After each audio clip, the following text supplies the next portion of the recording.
Morning is by Coco Chanel, who says, in order to be irreplaceable, one must always be different. And so dare to be different as you seek to be irreplaceable. Everybody is replaceable. However, once you are different among the lot, you will always be irreplaceable. So that's our way of motivating you this morning. Coco Chanel says, dare to be different so you can be irreplaceable. That's our way of motivating you. Kind Katsi Coco Chanel. But let me help you improve your English language writing and speaking.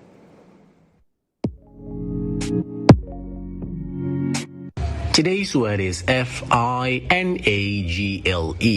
Again, Finagle. Finagle, it's a verb. Finagle means to use tricks and dishonest methods to get what you want. Example, his attempts to finagle votes from the electorate didn't work. Finagle.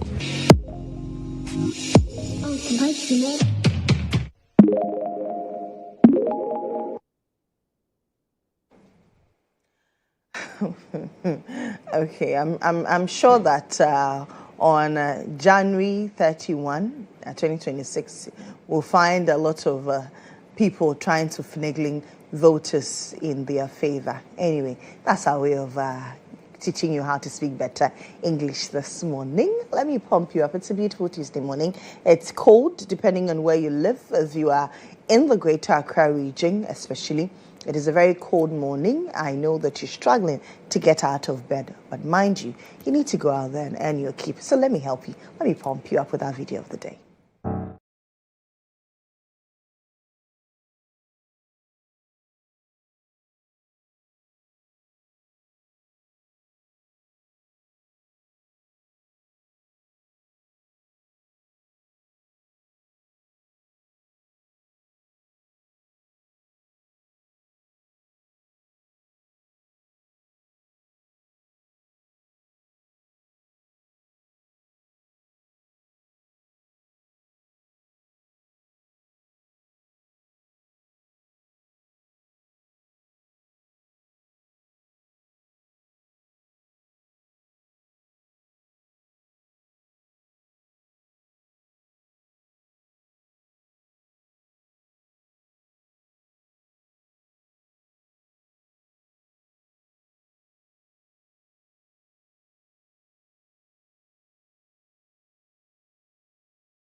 On Inside Out this morning, Samuel Okudzeto-Ablakwa, the Minister for Foreign Affairs, yesterday, I mentioned to you earlier that he took his turn before the press to respond to questions and then account for his stewardship on government accountability series. He mentioned a number of things. He touched on accountability.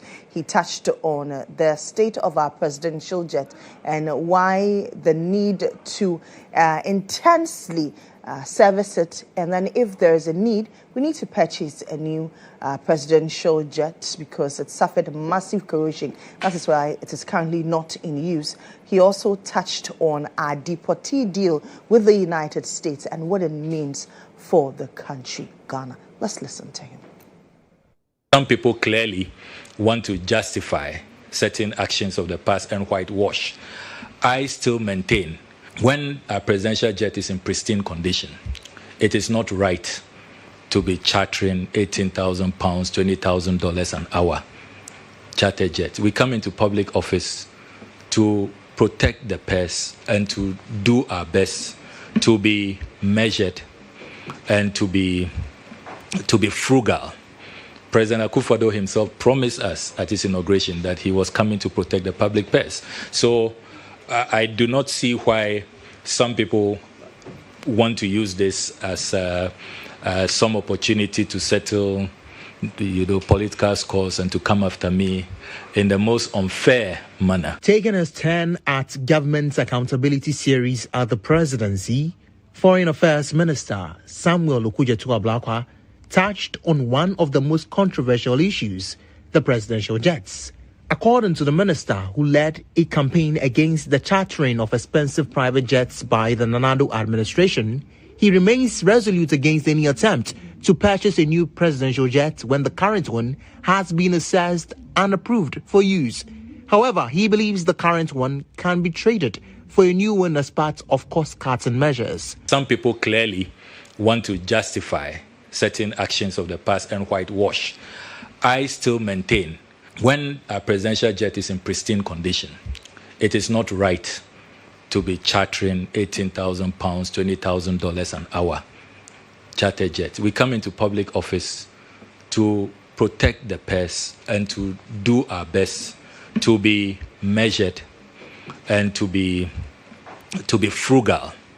President Akufo-Addo himself promised us at his inauguration that he was coming to protect the public purse. So I do not see why some people want to use this as some opportunity to settle, political scores and to come after me in the most unfair manner. Mr. Ablakwa highlighted that Ghana received some 14 West African deportees, mainly from Nigeria, on compassionate grounds with no benefits attached. This follows the U.S. president's quest to get rid of illegal migrants. The strict understanding, we are only going to take West Africans. We made it clear to the Americans that we will not accept $1.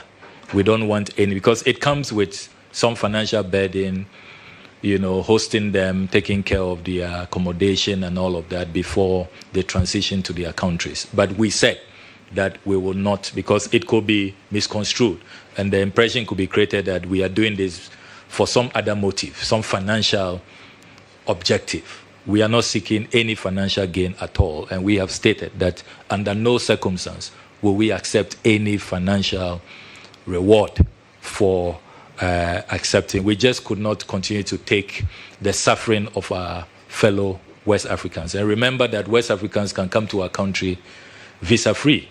On matters of illegal mining, the Foreign Affairs Minister bemoaned the continued degradation of lands and forests.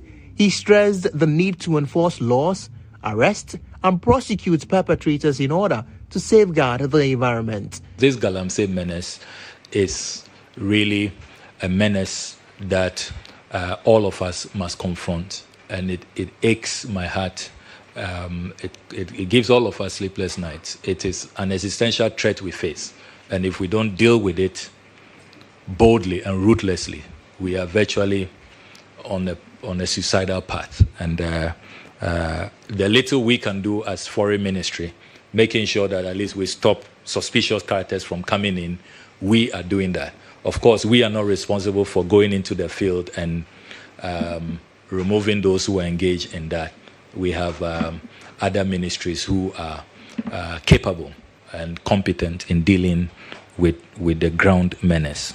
The minister also noted that since assuming office, deliberate efforts have been made to streamline passport acquisition. He stated that Ghanaians abroad will soon be able to receive their passports on the day of application. Efforts are in place to open 7 additional passport application centers to cover the 6 new regions and Bolgatanga, the capital of the Upper East region. These parks will be opened this year. I am glad to note that the Bolgatanga Passport Application Center will be fully operational next month, October. I know our compatriots in the Upper East have been agitating for this, and I'm glad that next month your suffering will be over. We apologize to you for all the stress and the hassle, but the wait is over. Next month, I will personally be in Bolga to open.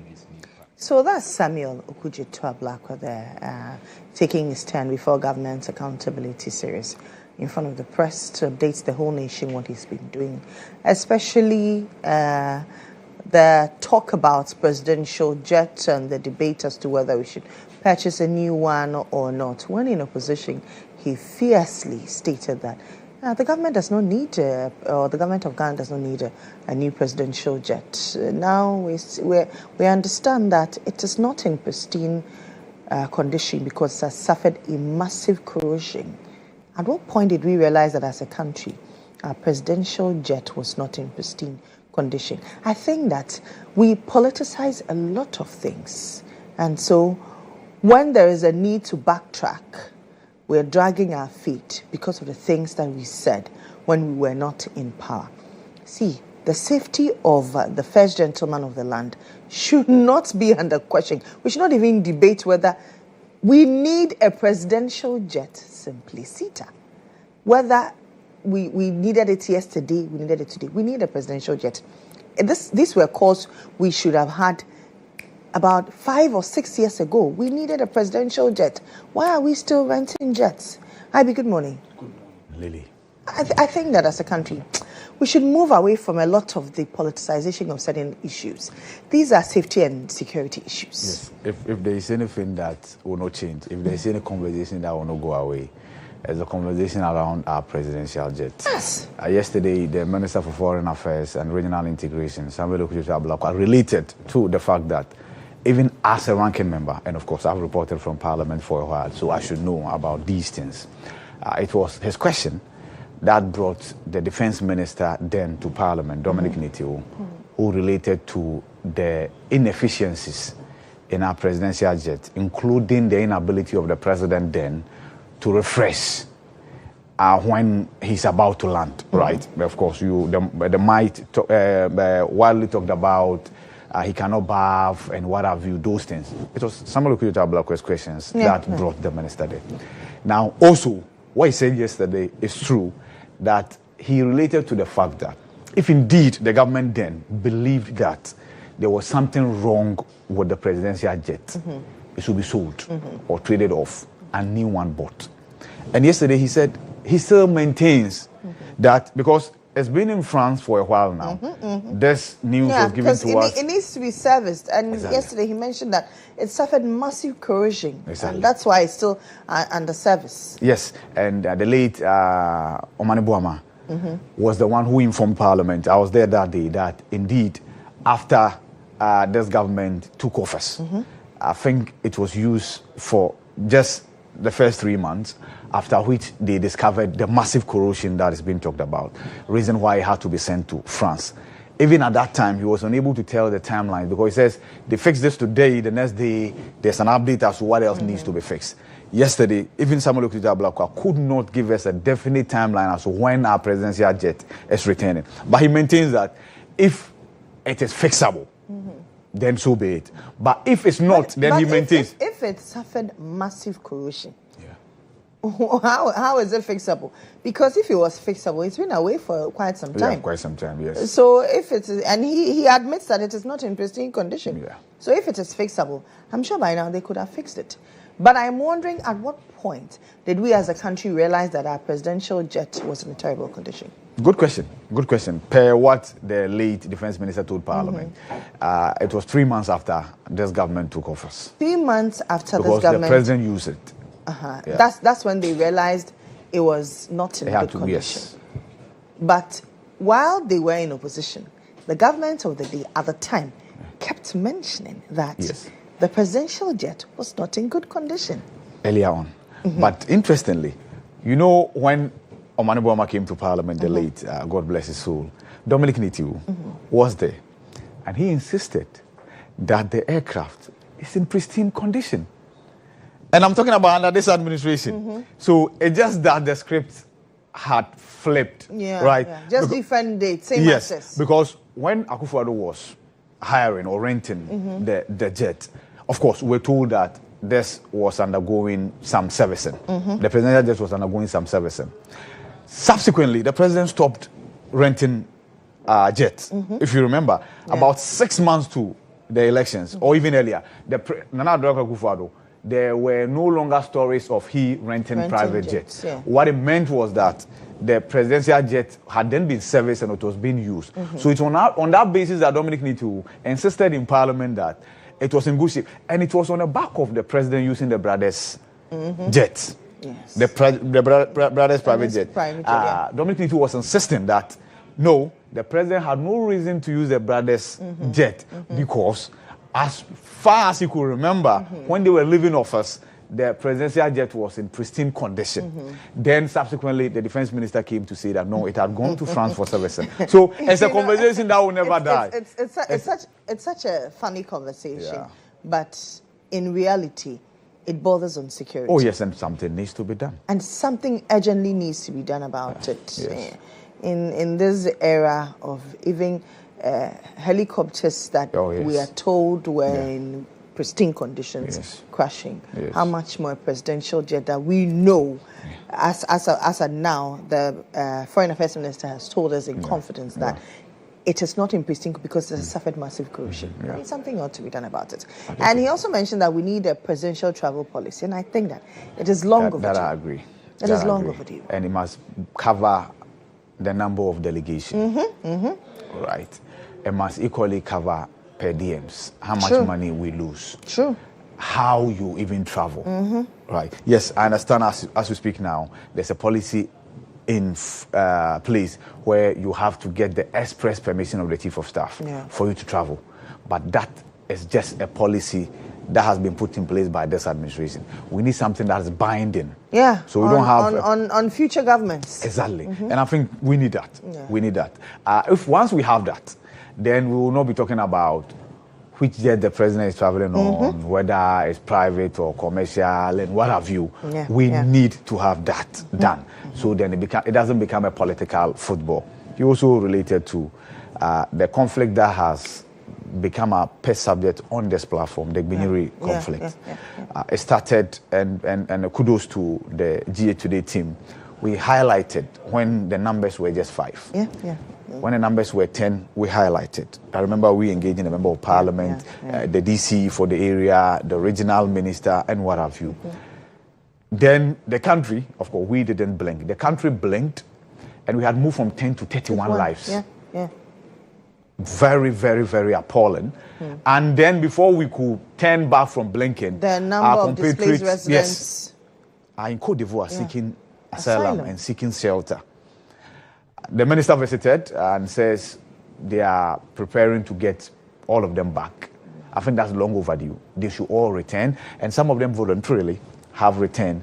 But the issue is that their livelihoods are gone. The educational system are they assured of? I mean, quality life after that. What happens? I mean, reintegration back into that society. Are they going back to the same community? Are they going to other communities that are equally safer? I mean, what's the plan? You see, I think that this is in the public. So everything must be told to the public. Let us understand what is being done.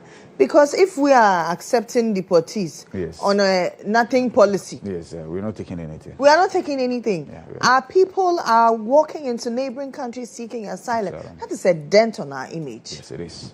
And so the government must update us constantly. Okay, this is where we are. This is where we are headed to. And this is the outcome that we are looking for. Especially the mediation committee. Yes. Which has been given some terms of reference. That resolution must quickly be achieved. Just so we just don't see people returning. Their houses have been touched. Their livelihood is gone, right? Children are no longer in school. Because educational system in that enclave is completely shattered, right? But then we are rest assured that tomorrow you and I will not be here to talk about the same conflict. Exactly. The Even happening elsewhere or same community because people came back and felt that, oh, since you are not here, I've taken over this land. You know, there are so many undertones, but because information is not flowing, people do not understand what is happening. True. I think that that's a challenge in this country. Information flow. I don't know why, especially government appointees. It's as if they are doing you a favor. Yes. Come on, it's our taxes. Unfortunately, when you're seeking for information, right? Yes, we've passed the Right to Information Act, which is a law. But you see, it's not every information that we must access through the Right to Information Act. If you are to address an issue which is of public interest, it should willingly be coming from you as office holder, as somebody in authority. In fact, you should be volunteering that information, because what you don't understand is that it helps you in the delivery of your responsibility. Once people are aware, when you take decisions, there's less resistance. Thank you. And you see, the problem I have with Ghanaian politicians is when their shoe is on the other foot, when they are in opposition, government is not coming forth with information. There is no information. We don't have blah, blah, blah, blah. Then flip the coin. When they are in power, then they are sitting on information. I call it the political kwashiorkor of our country. See, in Ghana, information, I say, no, but you get it when they are in opposition. Yes. They will call you, they will wake you up, they will call you at dawn, they will chat to you at midnight. But let them come into power. Tell you they want to appear on your show, right? Let things change. Right? 360. You see? And some politicians never learn. Yes, they never learn. This is how you go to opposition. How difficult is this? Mind you, some members of the NDC, especially appointees, you are doing the same. We are here to remind you that 8 years no. Those who were there before you, we told them these same things. And today, some of them, when you wake up in the morning, you see their good messages. Anyway. Yes, of course. The final one will be the Good Samaritan works that we are doing as a country in receiving the deportees from the USA. The minister explained that it's not transactional, right? We're not receiving a dime from the US government. Mind you, they are just 14. Yes, and they are using here as a transit point, right? And again, they could have been thrown anywhere because the Trump administration was bent on sending them down to Africa regardless. So in order for not to be thrown across the continent, we said, okay, you bring them. I think 1 Gabonese and then 13 Nigerians. And they've all been sent to their destinations, right? Of course, the minority is not happy about it. They should raise the process in Parliament. I'm sure when Parliament resumes, those processes will be addressed. But per what the minister said, there is a memorandum of understanding with the U.S. government, and we just received them and then send them to their destination. I want to know how the Nigerian government feels about this, though. Right? Do they also feel that we are doing them a favor? Because indeed, we are doing the citizens of Nigeria a favor. If they feel same, if the feeling is mutual, home and dry. But if it's not, Ghana that decided to accept everything. I just hope the feeling is mutual, that they will not think that we have aided their deportation, right? Well, but if that country doesn't want you, I mean. You know, I get that. I get that. So, for instance, if we had said no, they will still be sent somewhere on the continent. They should understand that. But why didn't they send them directly to Nigeria?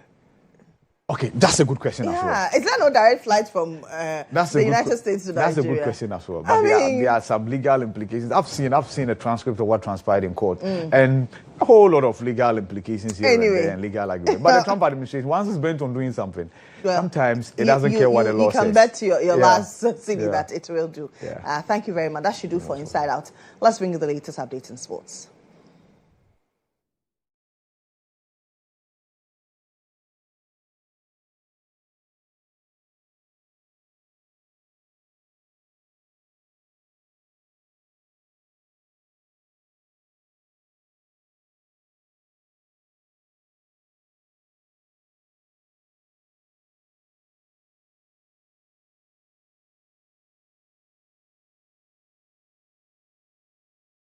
So it's now time for Sports Chat, and Jones, ADZI, has joined us.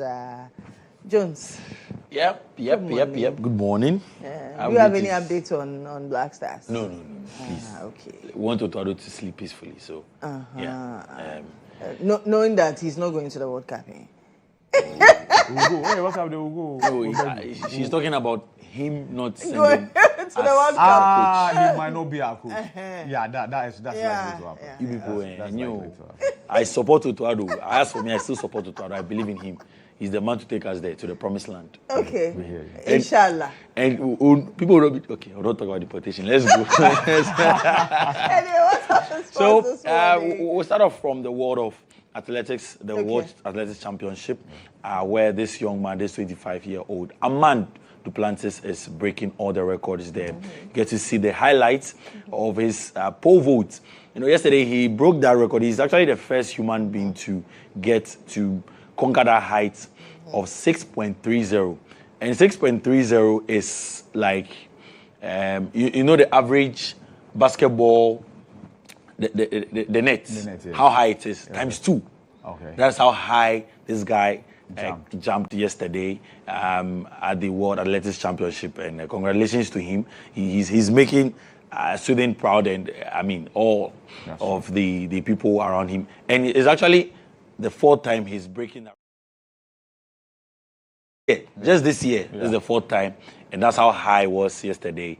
And congratulations to him there. Now to some African, because one African is also making us very proud. He's actually made sure that Tanzania have won their first ever gold medal at the World Athletics Championship. So let's get to the Tanzanian now. Alphonse Felix Simbu made history by becoming the first Tanzanian to win a global event medal at the World Athletics Championship in Tokyo yesterday. Let's get to listen to him speaking on how he finished that race. The track, I would try to kick and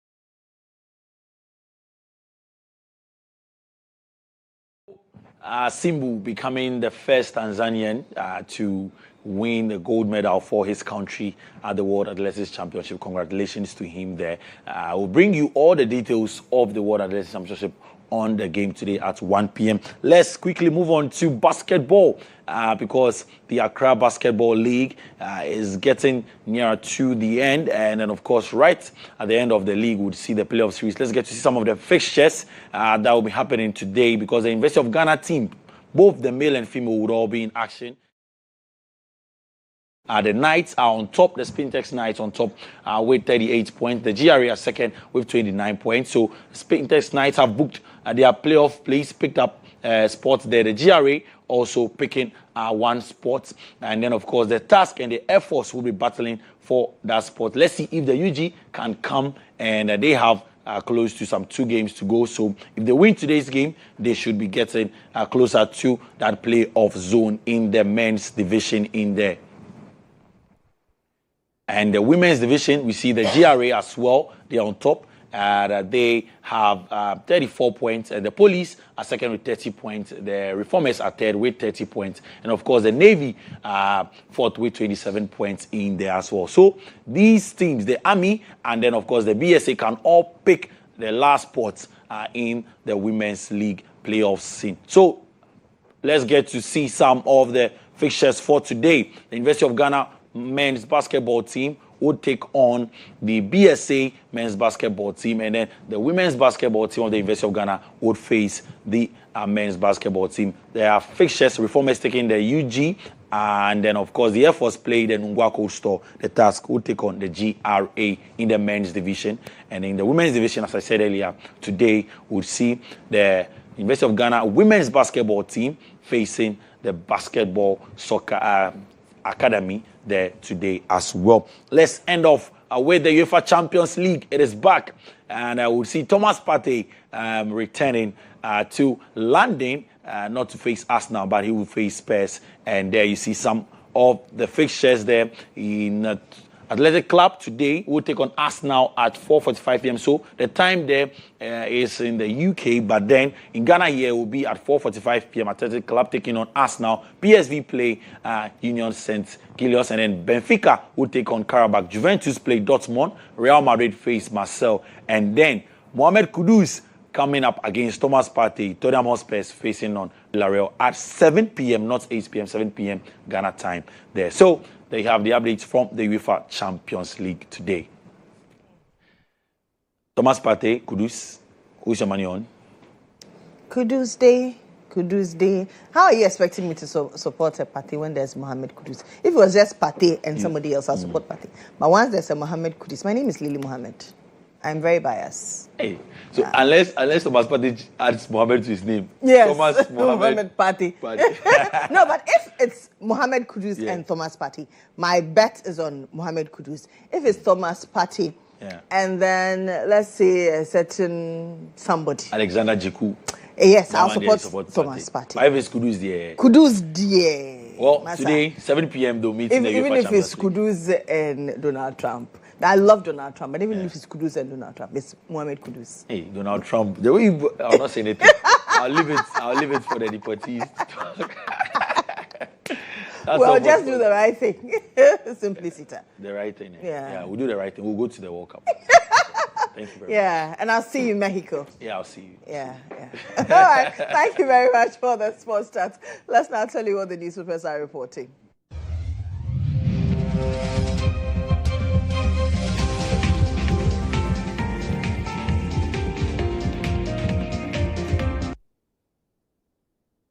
Let's look at what the newspapers are reporting now.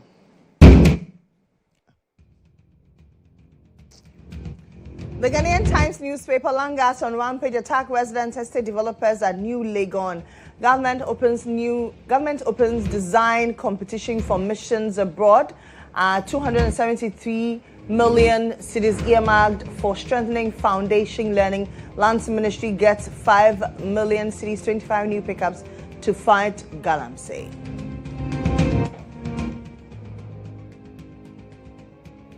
The Chronicle this morning, Lily, Heath Goldfields has rather rescued Bogosu Christian mine from collapse. That's according to management. And Brian to delegate, let's unite and win. Gold Board fortifies fight against galamsey, donates cash, vehicles to task force. Yes, 5 million Ghana cedis, 25 pickup trucks. And of course, Lands Minister inaugurates timber validation committee. That's it for the Chronicle this morning. The Dispatch. Mohammed lists his 23 achievements in 8 months. A state of emergency in galamsey fight could have serious consequences. Edigi Tamaklu. And this morning I read from a military officer on his Facebook page what a state of emergency could mean to the entire country. Yes, but the Catholic bishops are Bishops' Conference are asking for a state of emergency. GBC loses over $5 million a year because state doesn't compensate for use of infrastructure. KGL Foundation marks 5th anniversary with Millennium Marathon. The Daily Guide this morning, Gold Board donate 5 million pickups to fight Galamsey.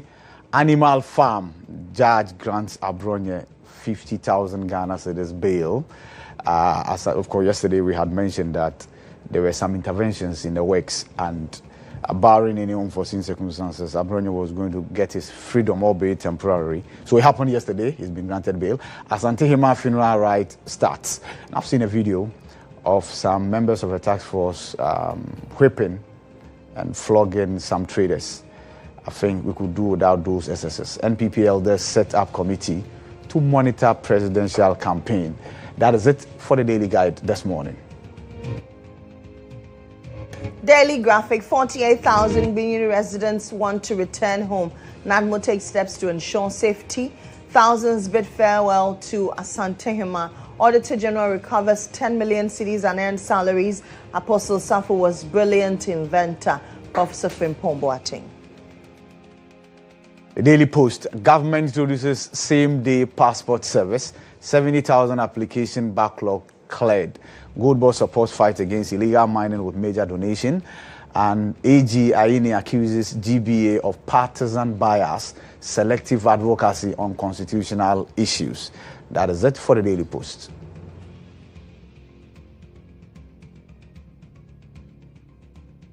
That should do for the papers. We take a break here. When I return with my guests for the breakfast review. Stay tuned.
Yeah, welcome back to the show. This is still Jay today here on GHOne TV. It's time for the Breakfast Review.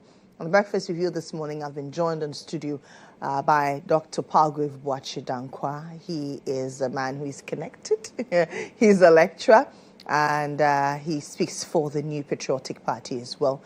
Dr. Frederick Ntiamwa is a lecturer as well, and he also speaks for the NDC. And then Kwame Jantwa Esquire is a leading member of the Convention People's Party. He is a private legal practitioner as well. Good morning, gentlemen. Good morning. It's good to have you. Good morning. Good to be here, Lily. Oh, I forgot to add that Mr. Jantwa is now called Odogu. Hey. Yes, he is the Odogu. Yes. I beg you. I beg you. Anyway, there are lots of issues. Look, television is powerful. Yes, but you Mr. say Jantwa, something and just go show just like Mr. that. Jantwa, are you not A an lot of Odogu? applications will come to your table. What happened? Please, I beg you. Are you not an Odogu? No, I'm not. Hey, Just Mr. Jantwa. Jantwa, leave me like where I am.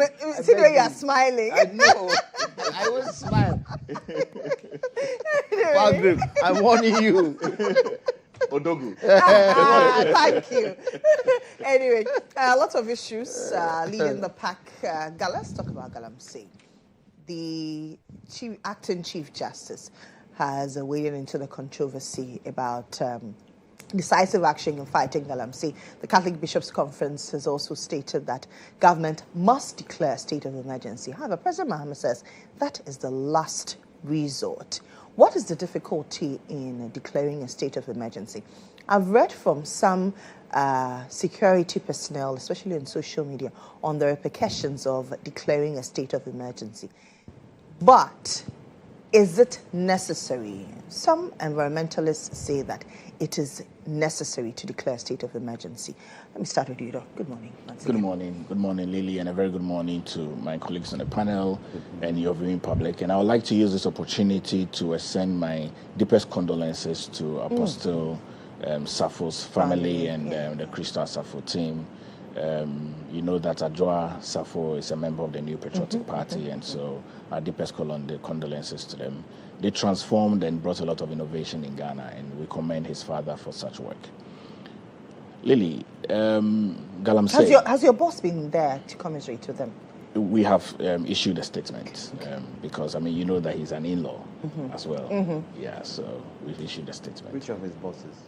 Kennedy. My boss is Kennedy GHOne. Okay. Yes, I campaigned for him. Oh, I'm actually the director of I didn't know. for the campaign. Okay. Yes. Good to know. So you're with my good friend who comes here. Kwesi. Yes. Kwesi is the spokesperson. Yes, I'm with Kwesi. Yes. He's the next president. He's an Adisco boy. He's an Adisco boy. He's the next president after John Dramani Mahama. Oh, Nana, you went to Adisco? He's right. Yes. He's right. So I went to Augustine. So, So three Cape Coasters here. You see? You went to Fansfim. I went to Adisado College. Oh yes, you did. I was in the Brazil house. I was testing you. Anyway.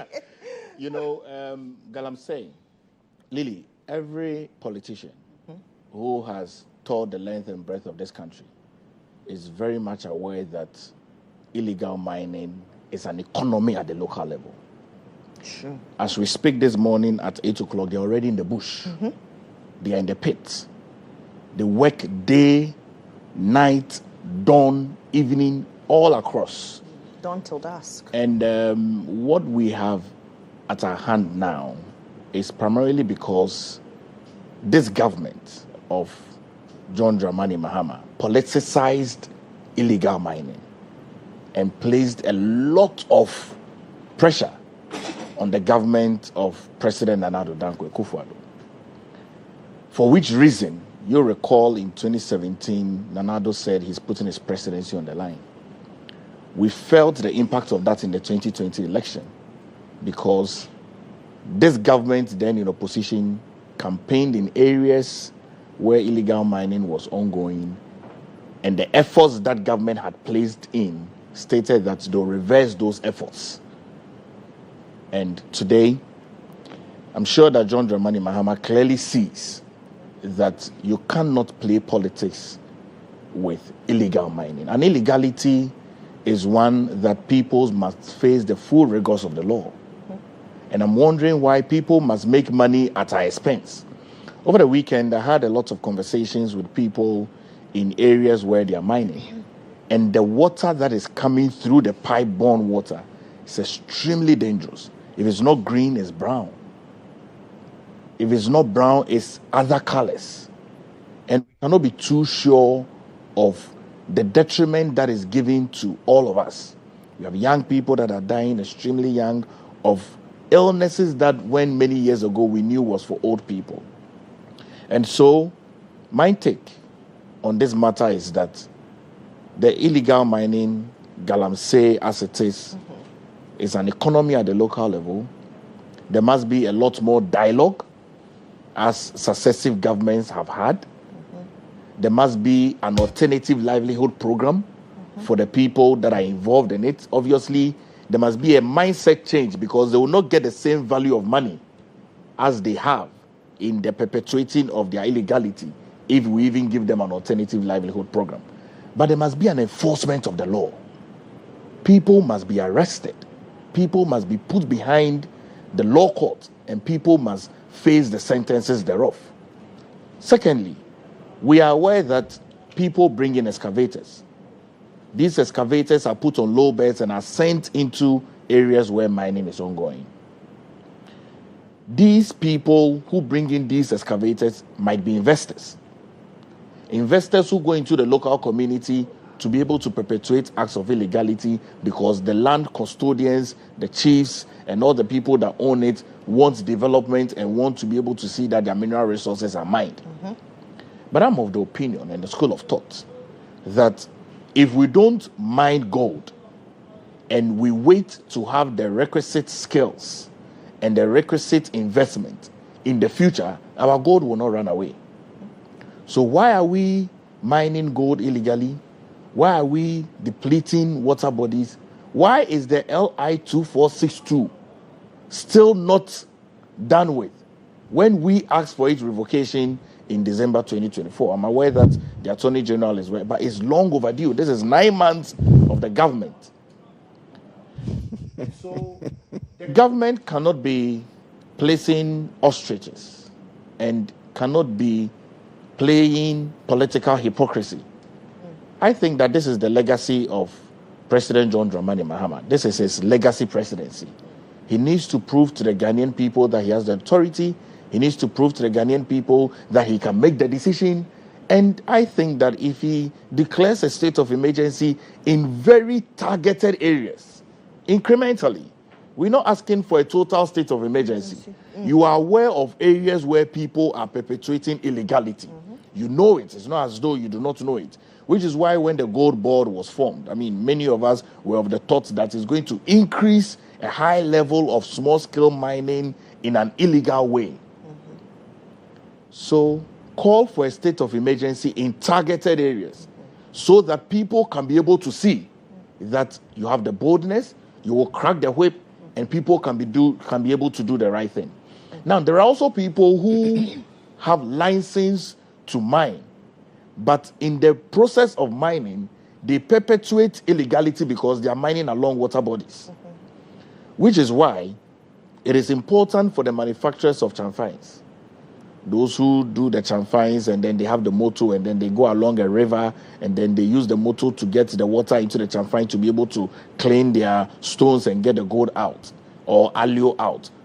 All those people, they must be able to put them together and do some education because all of us are at risk, which is why everybody is calling on the president. The ball stops with him. He must make the decision. He must let all of us be aware that the oath that he took is an oath for the entire Ghanaian people, which is what we call the Ghanaism. The Ghanaism is where the value system of Ghana is clearly repleted in the leadership of the government. I don't think we are seeing that. And so once there are constant calls for a state of emergency, and the president said he's reluctant, those were his words when he met with the media. Reluctant means that he's unwilling. He's adamant. He does not want to listen. But I want to remind him this morning that he has an honest responsibility to the God that he serves. He has an honest responsibility to the Ghanaian people. He He has an honest responsibility to the generation that is yet to come. That there was once a president who cared about the people, who really did not want people to die. Animals are now even suffering because they are at the verge of all of these. And every single person is calling for a state of emergency. The ecosystem is crying. Climate change is depleting. And it's a strong security risk for everyone. And so the president should, I would say that he should call for a targeted state of emergency in areas where we see, look, the water plant has been closed in Central region. It's never happened. So it tells you the turbidity level has increased as it was. It's very high now. So he must show leadership. He must at least say that I'm stating a state of emergency in these targeted zones and give a timeline that over the period from September to December, I would be able to clear all these zones and make them red zones or where areas where people cannot go. But, I mean, you are a security person. Looking at how widespread the issue of Galamsey has become, if we are to do targeted state of emergency, what happens to farming, what happens to trading, what happens to school in those areas? Are we to relocate those children who are in school? Are we to relocate small businesses? What will happen? Because you know that it comes with security implications, it comes with curfews, it comes with no access. There are mechanisms that can be put in place, okay? Let's give an example. We are here in Accra, okay? And the president says, I'm declaring a state of emergency around Asalam Down. So it's within the territories of Asalam Down. Everybody can go about their normal duties in the neighboring parts of Accra. Osu can work, Accra can work everywhere. But within Asalam Down, which is where we are saying, even within Asalam Down, we are saying that maybe a particular lane, because that is where people do the illegality. I was stunned when the president has now recalled the Ghana Police Service out of. He's recalled them. So it's almost like a free zone for everyone to go and do their work. So there are mechanisms that can be put in place. The advice that the president will receive from the security couples must inform him to be able to state that I would use these parameters to declare a state of emergency around these areas so that schools can go on. School children do not go to school in Galamsey lands. People who are sick do not go to hospitals in Galamsey lands. Galamsey lands are usually reserved environments where people go to. If you declare a state of emergency, it's within those areas. People do Galamsey in their communities. These are where people live. Majority. I mean, thankfully, you have crisscrossed the length and breadth of this country. So I'm sure you have a better idea of what I'm saying. The large scale of people that are involved in an illegality of illegal mining are in forest reserves. Okay. The ones that you see that is done in community are usually community mining, which is legalized, usually. Okay, usually. Those that are not legalized, then they have the boldness and they are empowered by someone. When you see people perpetrate acts of illegality, especially in broad daylight, it tells you that their power is emanating from somewhere. And where else would the power emanate from? These are questions that we must ask. Where else would people have the power to be able to perpetrate acts of illegality? Why are excavators being moved in the night? And we are being told a story that they want to decongest the port. Is that what we have come to now? And every single excavator is registered. DVLA should be able to provide us the owners of all these excavators in this country. And so we need to be able to end this menace. It's a threat to everybody. We don't want to be bringing water from outside the country. In this country, people drink foreign water. I see that when I visit offices because they want to be safe. What about me? I don't drink foreign water. If it's not any of these local waters that I do not want to advertise for, I don't have any other access to any foreign water. What about the young man walking by the side of the street? What about the cocoa seller? What about the Jane seller? What about the trotro driver, the mate? What about all those people? So all of us are at risk, which is why the president must make the bold decision to do targeted state of emergency in high-risk areas where illegal mining is going and arrest the people. We have foreigners that are involved in illegal mining. You won't find that in any part of this world.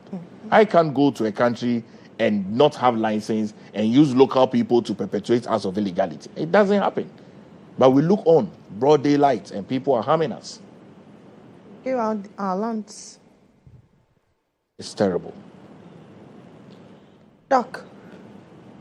So from Dr. Martinaka to Dr. Ntiama. Dr. Ntiama, what is the difficulty in government declaring a state of emergency? Good morning, Lily. It's been a while. Yes. And good morning to my big brother and lawyer. And also good morning to all those who are watching us this morning. I think this is an easy thing for all of us to do. It doesn't rest on one individual. See, if we are talking about Galamsey and its effect, this has become something that is threat to national security, threat to life and existence. So the way everybody is going around it, as if there's only one person that once he speaks, that will be the final. Well, it's not true. If the will of the individuals involved is not there, we can still declare. Because I remember from 2017 up to 2024, in that space, there was a lockdown or there was some emergency situations being implemented for, I think, 2 years or so, that there were no issue of Galamsey ongoing and all that. But when that ban was lifted, what happened? So if we are going back to the same narrative and say that, the NDC promised that it's going to, declare state of emergency, which we haven't seen in our social contract, it wasn't part of our manifesto. But if it is it's something that we need. The president said that it is the last resort. Doesn't mean that he's thrown it out of the way. He's saying that there are a number of things that left to him alone as a president and the leader of the nation, he knows that when we are able to put it up or we are able to tackle that thing, he will be able to resolve it. If that doesn't happen, then you look at his last card. So why are we forcing the president and we are pushing him? Because there are a number of successes that we have chalked in the past 8 months. And I have to say that, if the opposition party, like NPP, is saying that, we haven't done much, we have failed in only 8 months, then we have to be happy. Because for somebody to be in power for 8 years and couldn't do that and expect you to do that in 8 months, it means that you are exceptional. And you have special qualities that he thinks that it's far beyond what he had for 8 years. And that is why he's giving you that support, that go ahead, I know you can do it. And so I will say that, yes, they have seen something good in President John Dramani Mahame's administration, and that is why they are all rallying behind him that in 8 months you can do what we couldn't do in 8 years. And we should commend the president for showing that to every Ghanaian, including our opposition party, NPP, that he will be able to do it. I would want to say that, yes, the president has taken over and he's doing it. There are a number of things that we have put in place. And I need to let people who are listening and watching us know that since we took office in the past 8 months, we have been able to inaugurate our Blue Water Guards. And I hear people make narratives like, we had this in the past. We had this in the past. I don't know any records of anything like that in the past 8 years, whereby they were working, we saw results. Recently, they have led to confiscation of champagnes, about 300 of them being whistleblowers and all that. They have also led to confiscation of 900 pumps, which have been given to the Ministry of Agri for people who need it for irrigation purposes, for farming to be what? To be on the other side. So if you look at what they are doing, we are seeing results. The other side about the excavator that my brother is saying, my big brother is saying, that in the night he's seeing that they are moving excavators. The question I want to ask myself is that we had 3,000 containers of ECG materials stuck at the port in the past 8 years. That wasn't a problem. But to decongest the port, to make sure that we create space for other goods that are coming into the country, that is a problem. But having 3,000 containers for the past 8 years, that wasn't an issue for them. So they were expecting that, yes, 1,200 excavators should also be kept there, and that is the end. We have said that we want to change the way things are being done with regard to illegal mining and all that. And so excavators that have not been licensed and they are using it illegally, about 440 of them have been confiscated. And these are at different posts at police stations and all that, under strict security watch. Here we are. We cannot say that mining has to be stopped. It can never stop in Ghana because God has given us the resources and we need to make and utilize the resources for the good of Ghana. And so the point of, if we stop mining, what is it going to take? If we come back to it one day, what I have learned as a young person is that I've seen over the years, you roll out a program. Definitely, there are going to be issues, itches. There are going to be shortcomings and shortfalls and all that. Whilst the program is ongoing, you streamline it. You don't stay and say that I want to draw a program that will be perfect without challenges. I haven't seen one that anywhere in the world there has been a program that was rolled out and there wasn't even a single issue raised about that program. I haven't seen, because we are humans and we are full of errors. So the program should be ongoing alongside the practice while we can streamline it. If you hold the practice, at the end of the day, if you roll out the program one day and everything goes back, are you going to say that, okay, now that things have gone back, so let's keep doing it and perfect it? Let's keep going.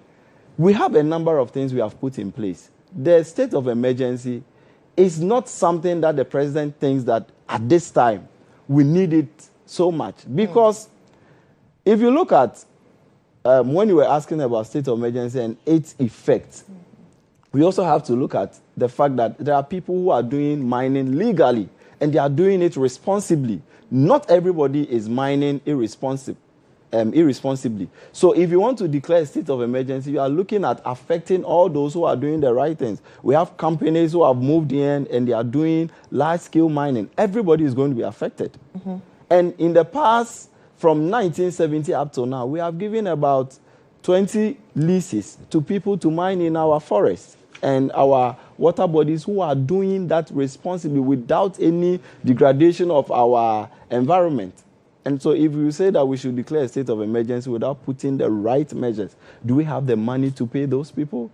Do we have the money to refund whatever investment? Because they can't just come and take the lease without giving us anything. Do we have all that in place? So one thing I always say is that it's like treating an HIV patient. You know that in the test tube, there is a certain concentration that can kill the virus. And in most cases, the concentration that is able to kill the virus in test tube is higher than what is given to the human. So if you tell me that, okay, I have been on HIV medication for 6 months and I'm not still cured, and so I feel that you should give me what is in the test tube that can kill the organism fast, you die with it. There are certain decisions that if we are not careful and we don't put structures in place and we take them, it's like we collapse the whole economy. Just with the fact that people are calling for state of emergency and the president gets up one day and says that I've declared state of emergency. What happens to whatever, employment that we have in the mining sector? There are a lot of people. He said that it's an economy. It's a business that a lot of people, we have more than 4 million Ghanaians who are involved in mining. And they get their livelihood from that. We don't have alternatives for them and just declare a state of emergency, deprive all of them.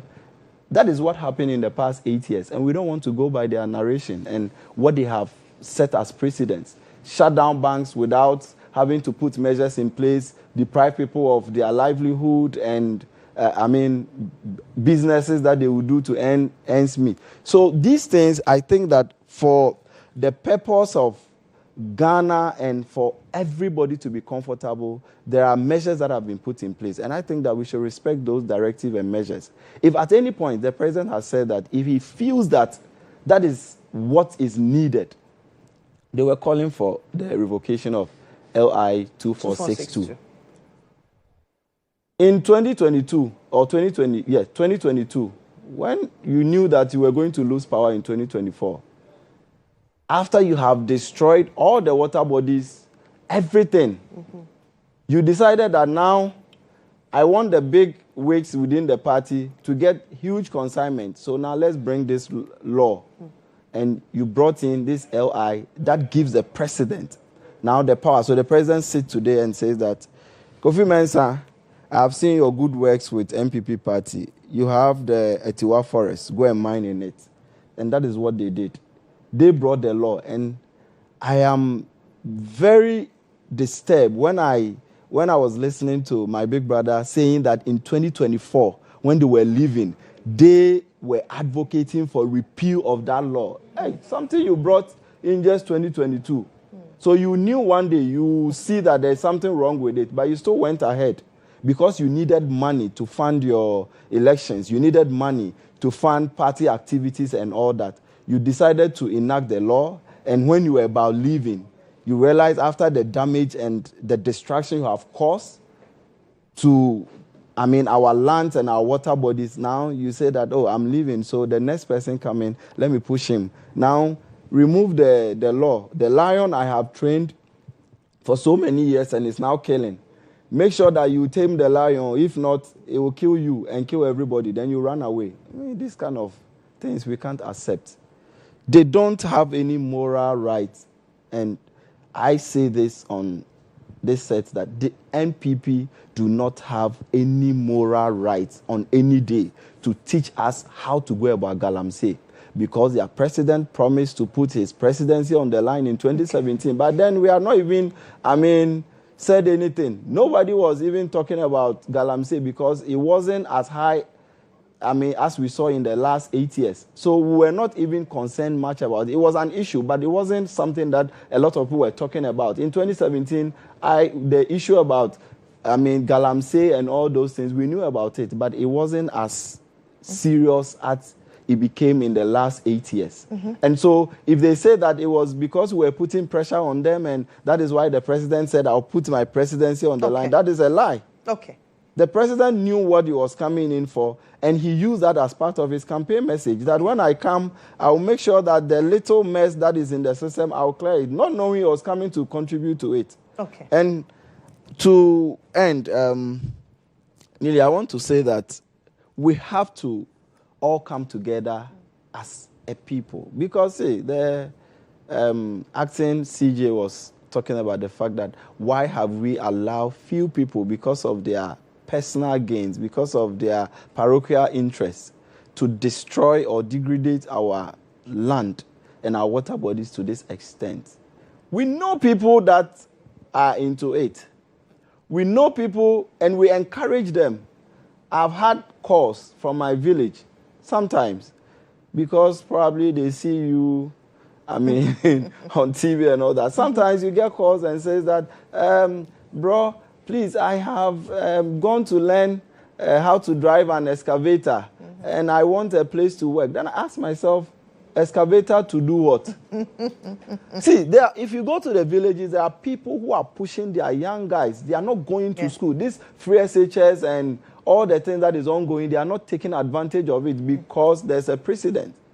And so they push them into learning excavator, all these things, and now you are there and they are calling you.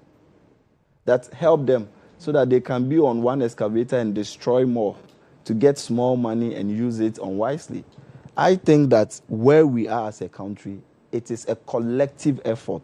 It's not pointing fingers that when you were in opposition, you said you would do A. When you were campaigning, it was one of your main campaign message. I can tell you that Galamsey wasn't part of the campaign message. It was the economy. I wasn't getting food to eat, even though the land and the water bodies were destroyed. But I wasn't getting food to eat. The main campaign message was about the economy. Yeah. And people were feeling the heat, and that is how they voted you people out. Okay. Mr. Johnson. Good morning, once again. Morning, Lily.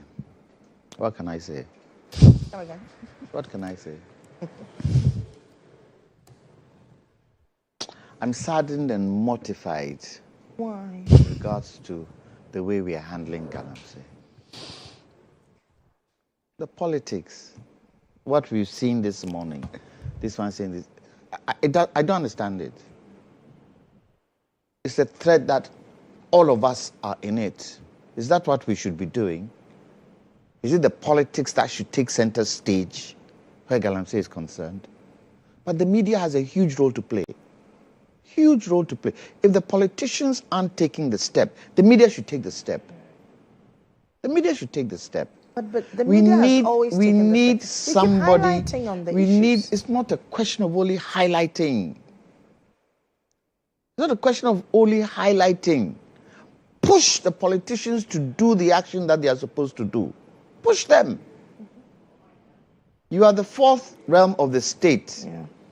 You have a responsibility to the people of this country if the politicians aren't working. But Lily, who are you blaming? Who are we blaming? We blame the politician. Blame Ghanaians.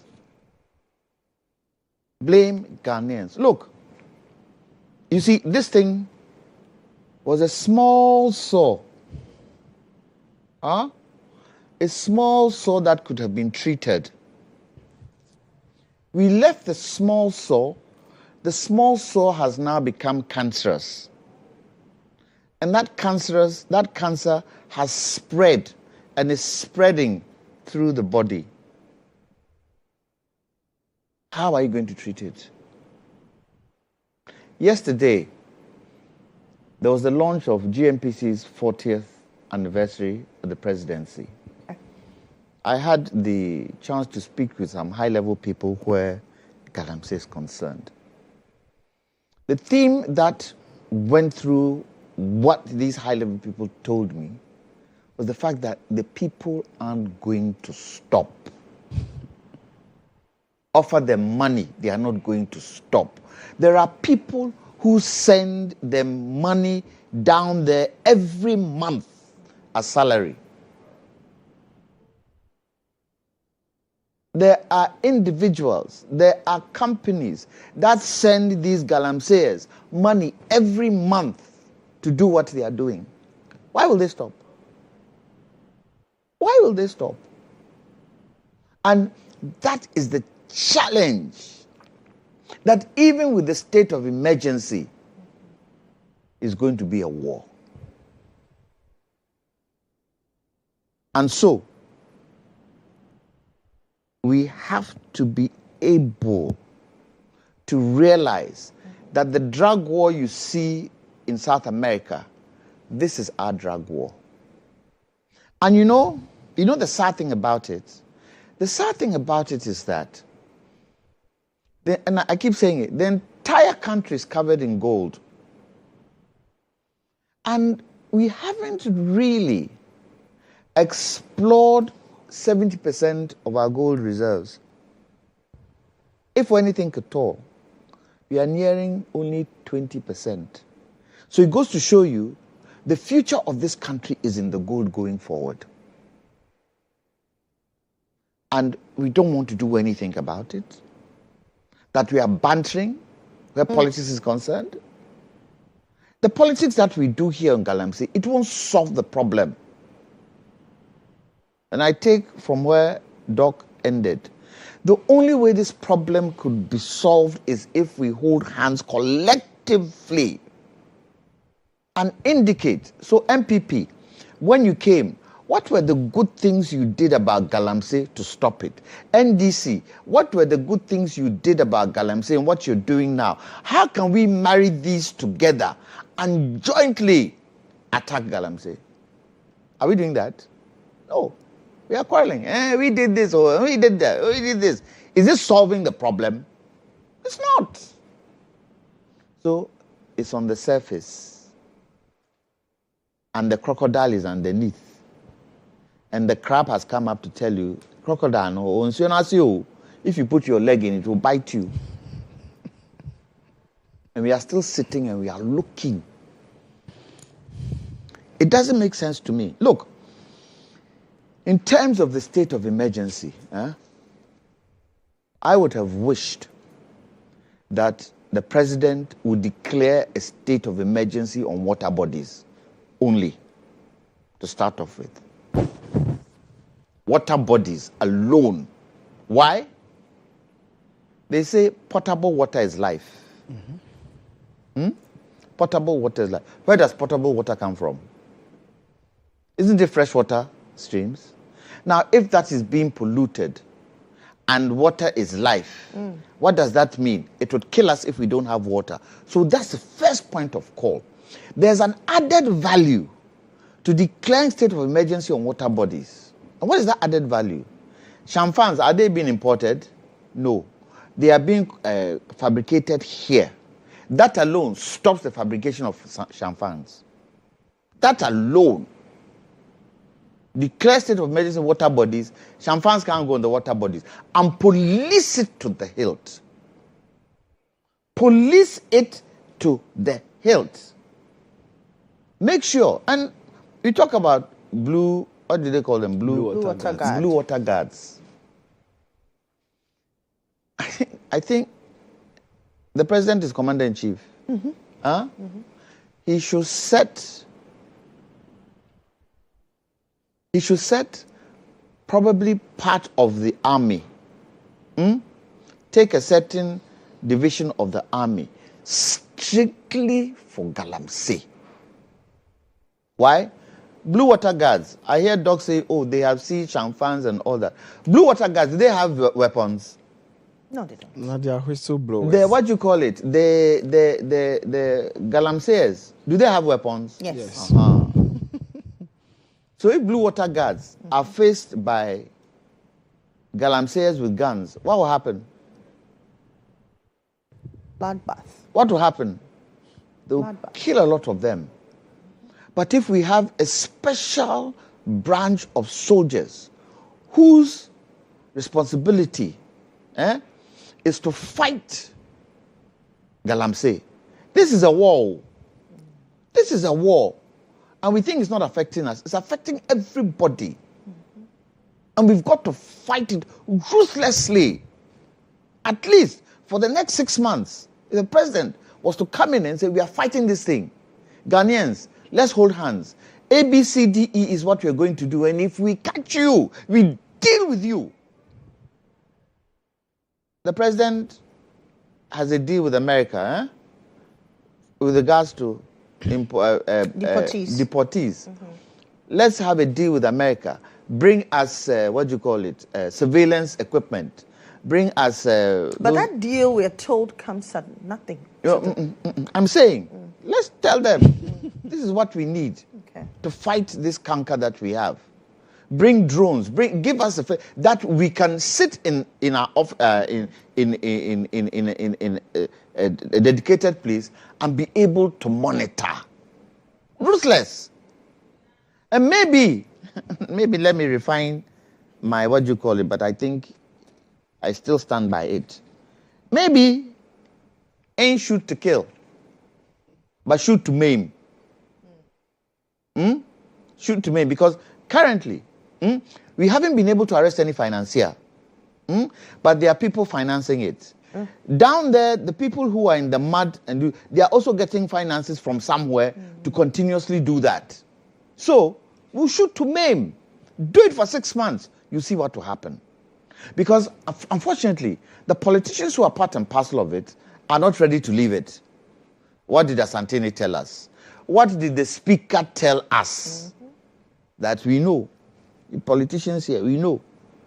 And we need to put strict regulation in place. If you, a politician, are caught doing Galamsey, especially a parliamentarian, you lose your seat. Automatic. Automatic. Because you see, it is not for the political party, it is for the country. With this Galamsey, where it's concerned, country first, political party second. But unfortunately, we've turned it over its head. Political party, the needs of the political party comes first before country. I would like President Mahama look, he's not going for another election. And yes, the next election, 2028, will be based on what he does now. I would like a situation where President Mahama will say, if I catch you doing Galamsey, I will deal with you. You go through the courts, and if you are found guilty, you'll be thrown in jail. To all his people. I know he's told them. that if I catch any of you doing galamsey, it's problem. But go a step further. Expose those people who are in it. Because the moment you start doing that, the people will see that something is being done. Currently, really and truly, it looks as if we've hit a certain wall that makes it difficult for us to find any ideas to handle this thing. On the solution side, don't you think we should think about, if possible, setting up small refineries in these galamsey areas? And these small refineries, what we then do is that we now put the galamseyers in a cooperative way, whereby it is done properly, it is done in a cooperative style. Once they get the gold, it goes to these small refineries, they refine it, then they sell to Gold Board. What is the end result of all this? Money, isn't it? If it's refined, you get additional income. But it will be structured properly. And I do accept it takes time to put these things in place. But we need to start it. We cannot go on the way we are going on. We cannot. We cannot. Ghana's gold, the best bit of Ghana's gold is underground. The kind of gold we have deep down. Why would AGC go to the north? Go and see the gold they are mining there. Fantastic gold. But we are saying we also need to add value to our gold. So let's have these small refineries, if possible. Let's look at it. Let's sit together and say, okay, the people who are doing this galamsey thing, it's not likely they will stop. How do we add value to make it interesting for them? And if we tell them, selling the raw gold, you don't make much money. Look, 300 cedis in that area is big money, but it's not money at all. However, if you refine, you make 1,000. Will they not listen? Will we not structure? Let's stop this banter of political parties. Let's stop it. Yeah, President Akufo-Addo said he's putting his presidency on the line. He did his bit. President Mahama has come. He's doing his bit, but we need to do it together and stop what we're doing. In terms of, we did this and we did that. It doesn't help anybody. The canker still persists. It's still going on. Number 2, or number 3, or number 4. We had, and I think last week, I talked about it on other channels. From the president's address, he did indicate something about galamsey gold being part and parcel of the gold that the Gold Board is getting. So we've exposed ourselves that we are selling illegal gold, which can affect us internationally.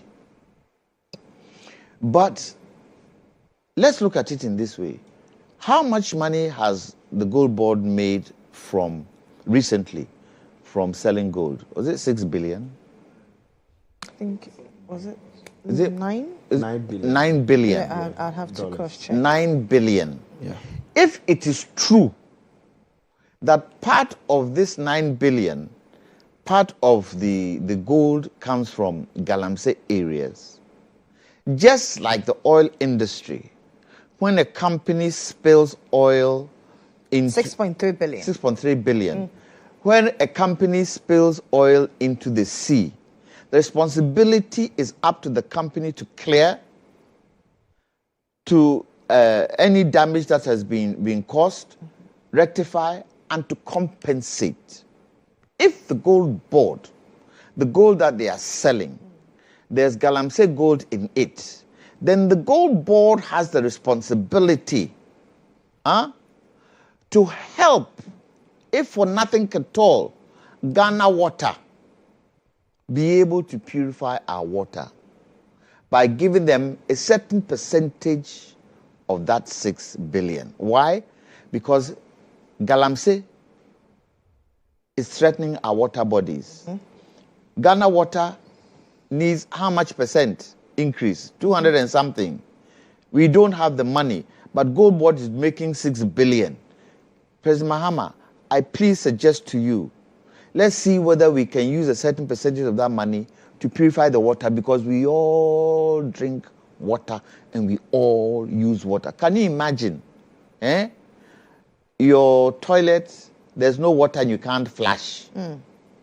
And defecating is a natural thing of the human being. Can you imagine the kind of challenge we would have? The importance of water. So if we can, and I hear this morning they have donated 5 million and bought, 25.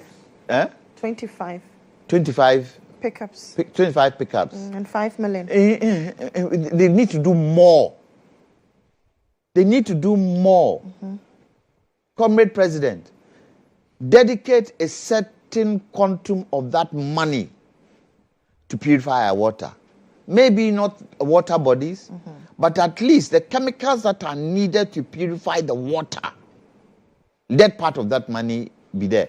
This 6 billion that they have made is going to Bank of Ghana, isn't it? It's Bank of Ghana that gives Gold Board the CDs to buy. Yes. They are selling it in dollars and it's going back to the Bank of Ghana. A certain percentage should be given to the water people to purify the water. Look, the challenge, one of the major challenges is the fact that we are saying that Galamsey is a livelihood for people in that area. It then wiggles and meanders its way back to the economy. We haven't been able to create jobs. All of this, do we need to declare state of emergency? I've told you, if for nothing at all, on water bodies. If for nothing at all, on water bodies. For me, that is primary. He's a physician, right? He's a doctor. Yeah. Are you a surgeon? Are you a surgeon? Yeah. Before he comes to do operation on me, what does he do? What's the first thing he does before he comes to do operation on me? He will conduct his test. No. What would you do? The first thing he does, he washes himself. Oh, he scrubs. True or false? He washes himself, scrubs himself, makes sure that he's clean. If there's no water, how can he do that? How can he do that? So you see the importance of making sure that at least we need the money to purify the water. So right now, if we say we are not going to give the water people the percentage they want, what's going to happen? Okay. Are we going to live in this kind of thing? No. Something drastic has to be done. Livelihoods, it comes down to the economy. It comes down to jobs. And I ain't blaming anybody. Mine is that we should try as much as possible to sit down and think this thing through properly. As both have said, they would not stop mining gold, but it has to be done properly. Structure it. Look, if Galamsey is structured well, or if small-scale mining is structured well, Lily, won't you go into it? Won't you go into it? Well, give an example of oil. Right now, if blocks become available and they say shallow water, onshore, this is the process. Oh, that I will go into. You go into it. I was born in the Western region. It is structured. It is structured. And you know what you're getting into. You know how much money you need. Let's do the same for gold. The big push, what is it predicated on? No be oil revenue and gold revenue. Yeah. And these two major commodities that bring money into our system, especially where oil is concerned. That is the big revenue earner. And if we were to do oil like we're doing Galamsey, will this country exist? Let's sit down and put our thinking caps on. I would like a situation where President Mahama will call President Akufo-Addo, will call President Kufuor, will call Otumfuo, will call respected leaders, sit around the table, put the politics aside, and say, this is a threat to our country. Irrespective of our political diversity and what we believe in. Let's treat this as a thing that would help all of us. President Akufo-Addo, you were there. What was your experience? President Akufo, you were there. What was your experience? I, President Mahama, I was there. This was my experience. I am back in. How do we, Otumfo, what is your experience? Speaker, what is your experience? How do we, together, bring out a structure that would help everybody? Okay. And if we have to enforce the law, let's enforce the law. Not if we have to. We have to enforce the law to make this work. And stop the policy. Because you come 2028, somebody will put it on their manifesto. Hey, we are campaigning. This one put it. It's not helping any of us. We've done it 2016. We've done it 2020. We've done it 2024. Aren't we still marking time? Yeah. Amen.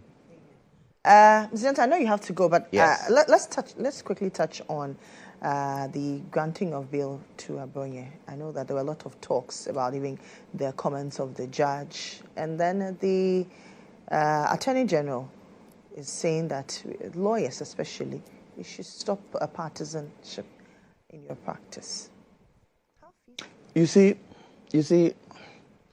when I look at what the Attorney General said at the bar conference, and I look at the response from the president of the Ghana Bar Association, I say to myself, there shouldn't be a stalemate between the executive and the judiciary. There shouldn't be. They are arms of government. We need to be able to find a way to work together. The Bar Council is an important institution in this country. The executive is an important institution with the Attorney General being part of the executive. We need to find a way to work together. Yes, what has happened in the past has happened in the past. We are moving forward. And really, when I heard what the Attorney General said, I felt, look, don't let us get politics into the judiciary. Yes, certain things were done, and for some of us, they weren't done right.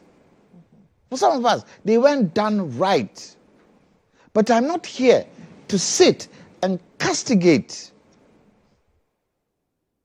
an institution that is part and parcel, an institution that is the only mouthpiece the people have. The mouthpiece of the people is not the executive. The mouthpiece of the people is not parliament. The mouthpiece of the people is the judiciary. Because when they have a problem, they can take it to court for it to be solved. I would like a situation where there isn't this spat between the judiciary and the executive. And we are able to take the politics out. Yes, definitely. You find people who are moving in one direction. Look, one of the major challenges the MPP had under President Akufo-Addo was the centralization of the way President Akufo-Addo handled government. Everything was centered. And because everything was centered, he was the one who had the ultimate command. Rather, the delegation, if it was delegated properly and he was there, you would be able to see a free flow of ideas. Unfortunately, it wasn't that obvious that it was there. I know President Akufo-Addo. President Akufo-Addo is the kind of person who would listen, and he's a good listener. He would listen. But I think somewhere down the line, that skill he had went awry. Went awry somewhere down the line. But I feel that there should not be a spat between the judiciary and the executive. It doesn't help anybody. We need to find a way to work together. We need to find a way to solve and sort any challenges, misunderstanding we have. And I was expecting the Attorney General, after all the things he said, he would now give us solutions as to how the judiciary can work effectively with the executive. Look, I don't think 146, anything needs to be done to it. I don't think so. Why? Did President Mahama go through the process of 146? Yes, he did. Step by step, ditto. Absolutely. Did he have the power to do that? It gave him the power. Yeah. And I keep saying, Constitution gave him. yes, I keep saying, the former Chief Justice erred a little bit with how she handled the things she handled. Because the things she handled in with terms regards of to, in terms of how she went to the media and talking and this, she could have done it differently. Does the law bar her 14611 would give her that opportunity. Read 14611. It will give her the opportunity, and it gave her the opportunity if she had used it. But unfortunately, she did not. And maybe others wanted this thing to go in a political way. And unfortunately, the politics came in and marred quite a lot of things. Read 11. The president Yes. may at any time. Read it slow. 14611. Yes. The president may at any time May. revoke a suspension. Wait. May is the operative word there, not shall. It's not mandatory. It's not mandatory. He may. Continue reading. At any time. Yes. Revoke a suspension under this article. So all that the Chief Justice was doing, former Chief Justice was doing, she should have gone under 11 to President Mahama. And President Mahama may have thought twice and suspended it. Now, that may is discretionary, isn't it? Yes. And that discretion is his discretion and his discretion alone. But knowing President Mahama, the kind of person he is, he would seek advice. That Chief Justice has come to see me. These are some of the things she said. I want you to advise me. Okay. What do you think I should do? And it could have gone a different tangent. Do you think she erred in her coming to the media? Yes. Because yes. In Article 146, Clause 8, it says all proceedings under this article shall be held in camera. Not even the in-camera bit. Yes, I get that. Not even the in-camera bit. The fact of her position and her office. How many times do you hear chief justices in different countries go down the route she went down? How many? I think she should have gone to 11. And apart from that, all the things she was saying was her evidence. Okay. That she should have kept that evidence sacrosanct for the committee. Because she's entitled to be heard. Yes, she's entitled to be heard. And all that media kerfuffle, I think just gave media the chance to sell news. Okay. And I think she erred there, unfortunately. Okay. She's my friend. And I said, on this platform, I said, look, madam, it's not your father's job. You don't owe your father. Go to the president, go to the powers that be. And definitely in Ghana, we do deals. We do deals. Anyway. Look at the situation and say, I resign. Right now, her entitlements, are they going to be paid her? How many years has she been at the bar? Quite a long time. Is that how the former Chief Justice should end? No, I don't think so. Okay. For me, let me end by saying, let this be a lesson to all of us. Not only to the Chief Justice, but to anybody who has been put in a position where you might go through something like this and find the nicest and best way to handle it. The media can be toxical. They are good there, but they can be toxic. The things you bring to the media should be very, very careful and circumspect. Okay. Noted. Mr. Gentleman, thank you very much. Thank you. Unfortunately, Mr. Gentleman has to take his leave. He has to attend to other important assignments as well. That's Kwame Gentleman. He's leading member for the Convention People's Party. But I still have my two gentlemen in here. Apologies for keeping you waiting. I'll come back to you shortly after this break.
Back to the show. This is still GH Today, and it's still the Breakfast Review.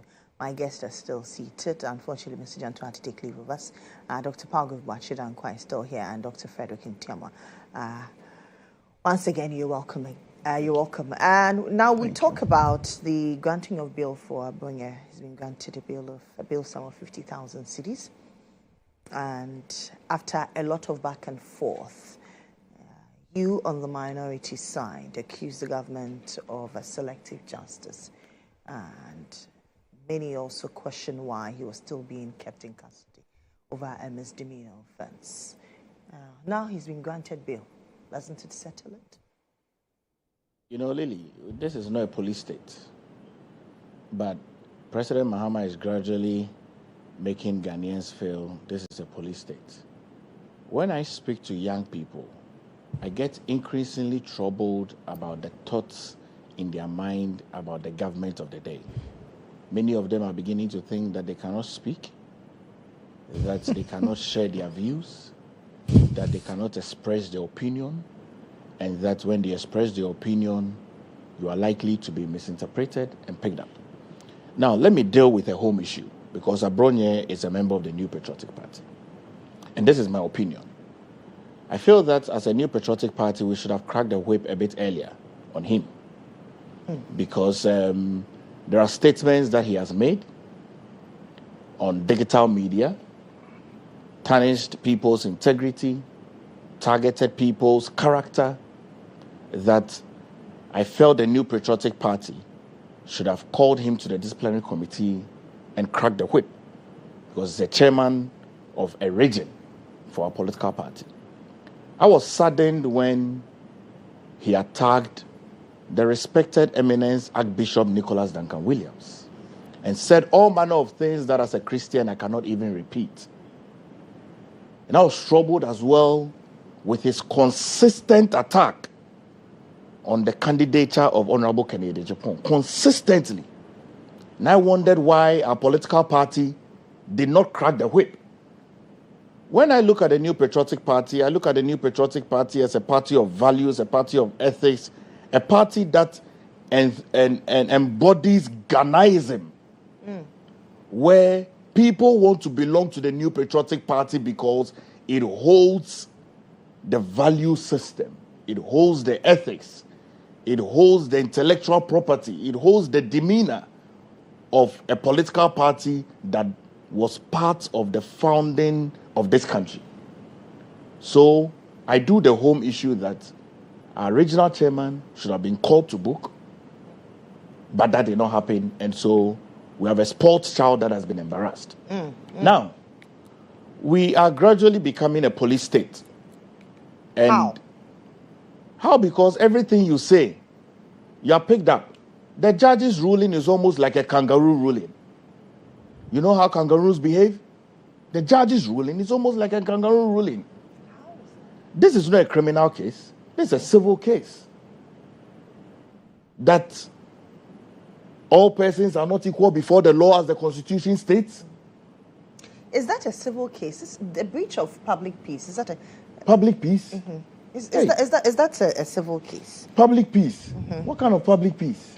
That's the charge. The issues that we are having in Ghana, that the Ghana police must focus on, beyond free speech and gagging of free speech, and beyond the government picking former government appointees and running them helter-skelter from one place to another place, one agency to another agency. I am scared for the peace of this country. Look, and I'll tell you something. Look, from January of this year, the 15th to the 16th of January, in Nkwanta South, in Oti region, there was a chieftaincy dispute, there was a gunfire, and 3 people died.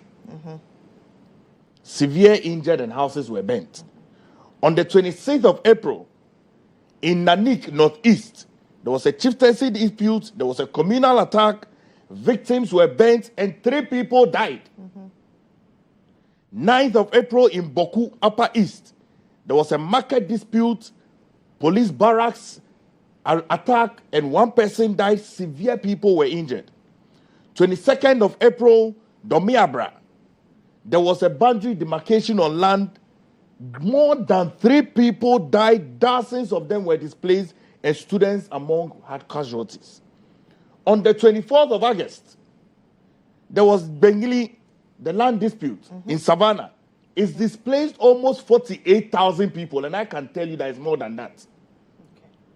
Displaced almost 48,000 people. 34 people are dead. Yeah.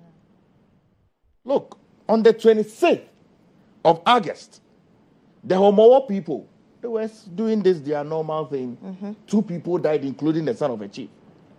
On the 27th of August, 12 people were arrested in Daboya. They were sent to the police. Their arms were retrieved, and they were released back into the system. On the 30th of August, just in Soweto, Manya, there were rivalry chieftaincy groups. 3 people died. 4 injured, gunfire, running helter-skelter. Just 10th of September, when we were on our tour in Sampa, chieftaincy disputes sparked a lot of things. The level of insecurity in this country is alarming. And I'm wondering why the President of the Republic of Ghana, John Dramani Mahama, has not designated a Minister for Defense. Atufo is overwhelmed with the economy. He's the Finance Minister. He cannot have overriding responsibility at the Defense Ministry. Unfortunately, may the souls of Omani Boama, Murtala Mohammed, and all the other persons rest in perfect peace. But the country must move on. We don't have a Minister for Defense. Look at the issues that we are going through. We focus all of government machinery and agenda on the minority. We focus all of government's agenda and machinery on the past government appointees. We are not asking that people should not be accountable. Okay. That's not what we are asking for. But we are asking that people must be treated equally. You are in the law faculty. I'm sure you have heard of the Ria Akoto case and the 7 others. You know what it was. It was Akoto, who was a linguist. It was a trotro driver. And all those other people. But look at where we ended it. So I am pleading with the president that we should not have selective judgment in this country. When I speak and express my opinion, I must express it as freely as I can, knowing that I will walk out of GHOne and not be attacked by people. Even when the law says that you cannot breach public peace, under Section 207 of Act 29, using abusive terms of reproach, it's a criminal offense. I condemn every act of the Bono chairman. I condemn every act of that. And I have said that we should have cracked the whip from home. Section 298, I beg your pardon. Yes, I said that. We should have cracked the whip at home. But the manner in which we have criminals in this country, they don't put them in the black area. We have criminals in this country. They don't put them in the black area.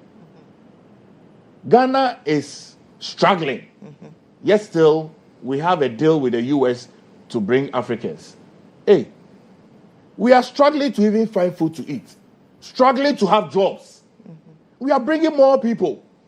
We are giving excuses that the West African ecology allows people free visa so they can come into your country. Why is Nigeria not taking them? They've gone to Nigeria. Senegal. This was a transit point. The Minister of Foreign Affairs explicitly gave us what was stated in that MOU, the Memorandum of Understanding, that it was out of goodwill. We accepted them to use Ghana as a transit point to their various countries. I can tell you some will stay here. But they have been repatriated back to their home countries. We have 13 Nigerians. 34,000 people displaced in Burkina Faso. Ghanaians. They are refugees. This is not what the government inherited. 10 months ago, people were living peacefully. Hamile, just over the weekend, a very peaceful town. Hamile, just over the weekend. Go and look at what's happening there. So why are we allowing the level of insecurity to rise? I get scared. The once upon time country that we knew to be peaceful is almost in flames. It should be worrying for everybody. Should be extremely worrying. Burkina Faso is under military junta. Yeah. Côte d'Ivoire is going into an election next month. Their citizens are afraid of the turnout of the election. They are coming into Ghana. Mm-hmm. We need to be able to pay particular attention. We've not heard from the Ghana Immigration Service. It was a shooting incident that happened. They were aiming to shoot a Thai, allegedly, and they shot someone. We know the trainings that the immigration goes through. It's not the same as it's not the same as the military. Yeah. Mm-hmm. And so something is happening in this country that we need to be careful of. Okay. Someone is not advising our president. Mm-hmm. Someone is sitting on their job. Mm-hmm. Something is happening. Mm-hmm. We need to be careful of. I'm scared. I'm worried. Mm-hmm. And so, yes, Abronia has had bail. Mm-hmm. He's going home. I pray he learns his lessons. I pray he doesn't come back to be using the digital space to be doing all manner of things. But we are growing monsters in this country. How? There's a young man I don't watch, but many people in this country watch, called Kevin Taylor. Oh. Okay? He says all manner of things. Denigrates people. I wonder. Look, the value system that I grew up with. My parents were born in the 1930s. May their souls rest in peace. They were a silent generation. They told us that children are supposed to be seen and not heard. You greet your father every morning, you go to bed at 5:30. That's how we grew up. Yeah. In this generation, our children are going to bed at 10 p.m. They are joining conversations when they are not invited. They are so opinionated. They are making decisions. We are growing monsters in this country. Is that not what we meant when we say we are creating a woke generation? We can look at that. But we are growing matured monsters. Why should we have people who can denigrate chiefs, insult chiefs, denigrate ethnic groups? Why should we have that? Don't we have leaders in this country? That's why I talk about the Ghanaism. We are gradually losing our Ghanaism. Our ethos of Ubuntu, Ubuntu Ugabantu, that you are who you are because you do not exist as an island. Yeah. Why are we losing that? Why are we losing the communal upbringing of everyone? Why can't I correct someone when I see that the person is going wrong? But because the person is doing things that is pleasing me, I hail the person. Very soon, the young people will be very troubled with how we are managing the country. And if they get very troubled, all of us would have no place. And so we need to have leaders who can call a spade and not a big spoon. I'm wondering, if you do this to Abronye, who is a member of the NPP, what would you do to Kevin Taylor, who sits on digital media and spews all manner of things? I mean, I don't know what country we are living in. Lily, we have young children. We have people who look up to people to be emulators of them. These are not... When we were taught political science in Lagos, and even in recent times, we are taught political marketing, people rise up to political stardom through insults. So people feel that it's the pathway. It's the norm. So can't we have some civility in our political discourse? We need that. Okay. Look at the research that CDD has brought. Over 200 million Ghana cedis for you to rise up to become a president in terms of campaigning. I spent a lot of money in my primaries in 2023. I'm not sure I've fully recovered. Because we have monetized politics in Ghana. Exactly. And so there's a growing trend that must be looked at. Okay. And we must address these issues. If not, majority of the young people that are coming would have no place in politics, will have no voice on media, because everything will be gauged. We don't want a police state. I think the judge is retiring, I'm told. It's long overdue. Dr. Ntiama. Lily, I'm quite surprised. You see, Why? I've just been sitting, very quiet, and listening to my big brother, and I'm surprised. that he's attributing everything that has gone wrong to 9 or 8 months administration. And he's forgotten that 8 years ago, we had the same thing going on, and he never complained. We were here when a certain journalist from Joy FM, Latif Idrisu, yes, was going to do his normal daily, work when they were going to arrest Koku Anyudoho. The guy got issues. We were told got injured and all that, assaulted and all that. Almost $100,000. He's still battling with his life because at least he's been able to pay about 75,000, remaining about 25,000, and he's aware. He hasn't spoken to that fact, and he did not talk about it because that was. There was a guy called Raphael Okai Ankra. He insulted President Akufo-Addo. It was a Republic versus Raphael Okai Ankra. That was 16th May 2023. The same judge he's complaining about remanded the guy for 2 weeks, and they were okay with it. So somebody whose performance, because if you look at one of the code of conduct for judges, it's about consistency. He was consistent during the NPP's era, and he has still remained consistent. If we want to talk about Abronye, we won't leave here today. I will use harsh words to describe him. I have to. He behaves like a rabid animal. I've watched his videos, and they are very bad. Rabid, because that is how he was trained. Going about biting everybody. He doesn't care the color, whether you are a politician or not. And so if we have such a rabid animal, and all his activities, everything he does, very characteristics of a rabid dog, you have to impound that animal. You have to impound. So if they are the same people defending him, recently, the attacks on his own party members, that one is their internal issue they have to, it's a home match. Yes, they have to deal with. But this is not... But that's why he condemned Yes, it. this is not an individual that we should sit here and discuss and be so sympathetic about his actions. Because his actions, he himself is a threat to national security. It's not his words, so the individual himself. He is a national security threat.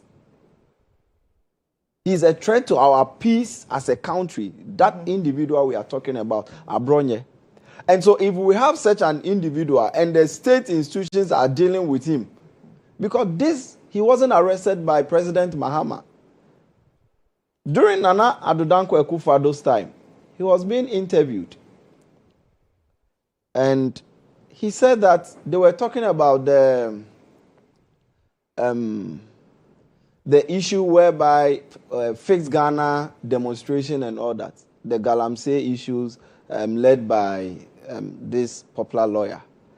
Oliver Bakabamo. Yes, Oliver. Fix the country. Yeah, fix the country. And a number of them were arrested. He was being interviewed, and he said that he doesn't see why they are attributing everything to him, because the state institutions are working. And he is not the one who is arresting. It's the police, if you go against the laws. So we have a rabid dog roaming about, biting everybody. Should we allow ourselves for such, a human animal to keep going on and be destroying everything? To the point that he has now touched on our security, signaling people that Ghana is not safe. And if you look at our criminal code,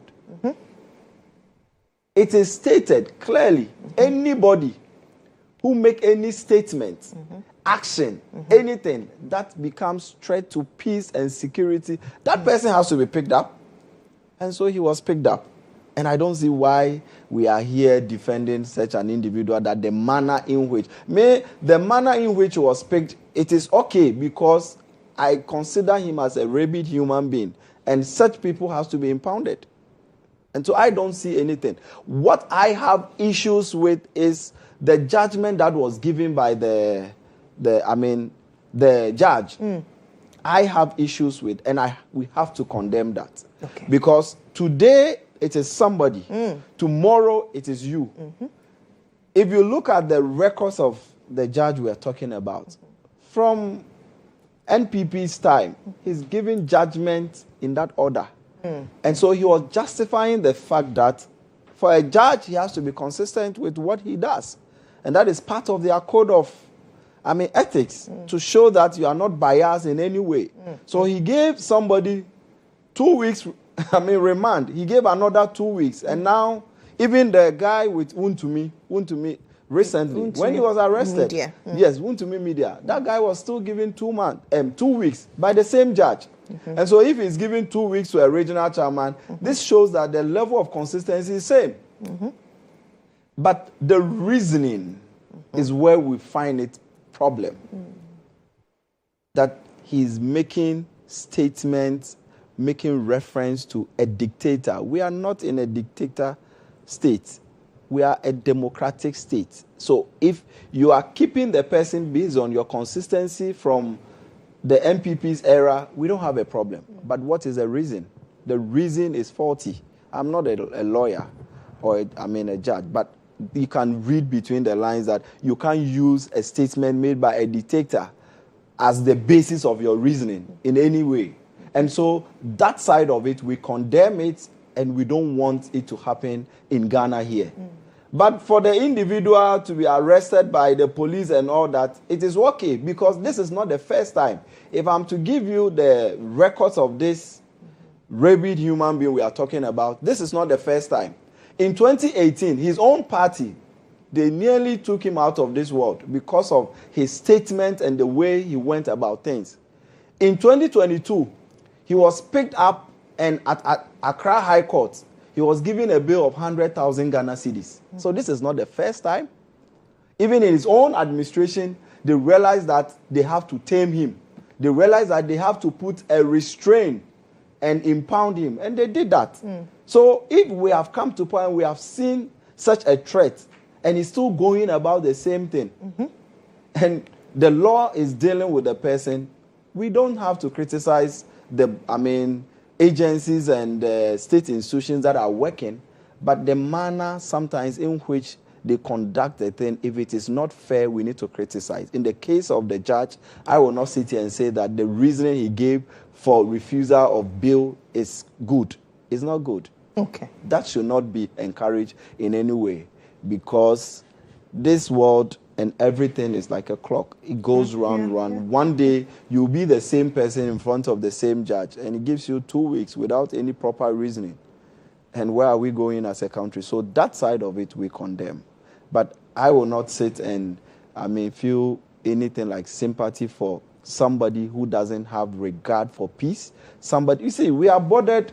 When he was making his Doc was making submission, he mentioned that we are bothered by countries that already have issues, security issues. Yeah. And so if you write a letter and says that Ghana is not safe, please, I need an asylum. I need to be given some shield. I need to be given some protection, because the country where I come from, there are problems.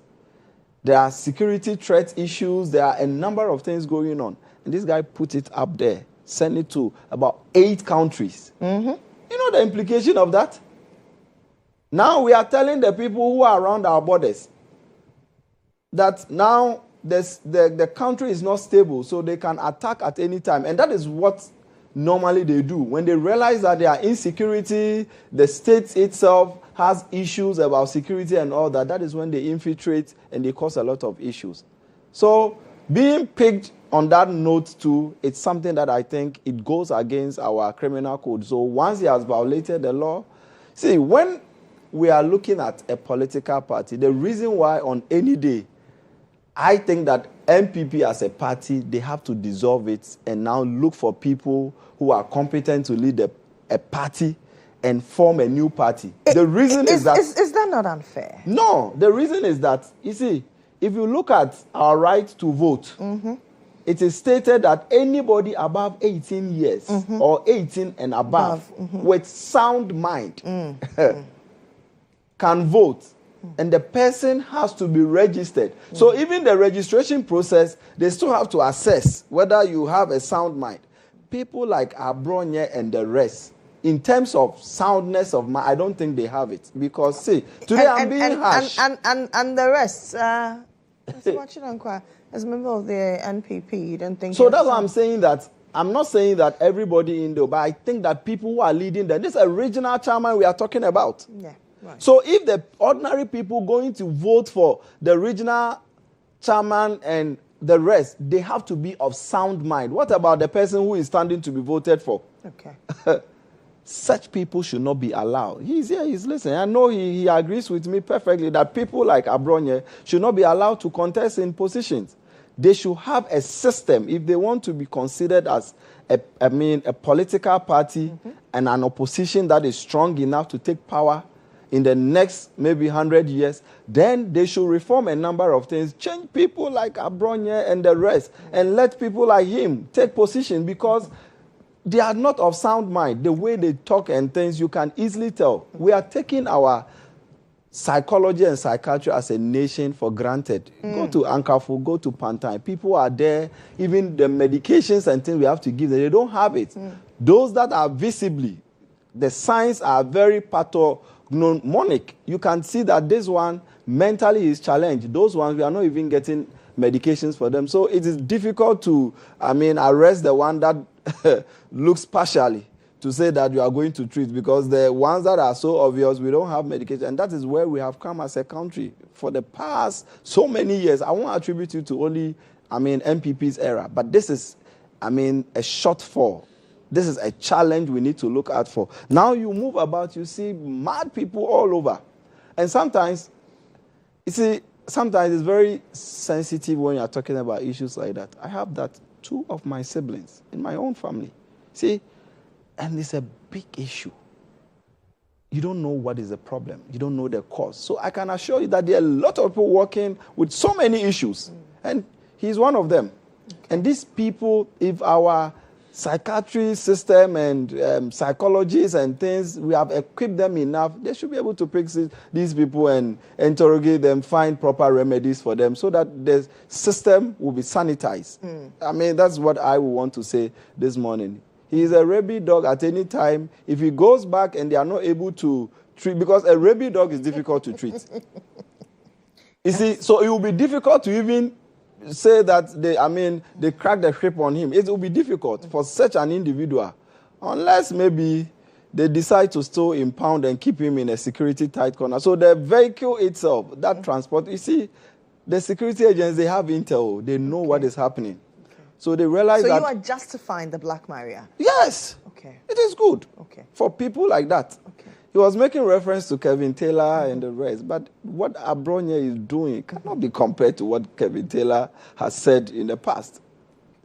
I have watched, you see, it's not things I've heard, though. I've watched him. Okay. Prior to 2024 election, he made statements like, if you are in Bono region and if you are an MPP member and you are beaten or you are attacked or assaulted, I, as a regional chairman, I am saying that if you meet any NDC anywhere, whether he has committed a problem or not, attack him.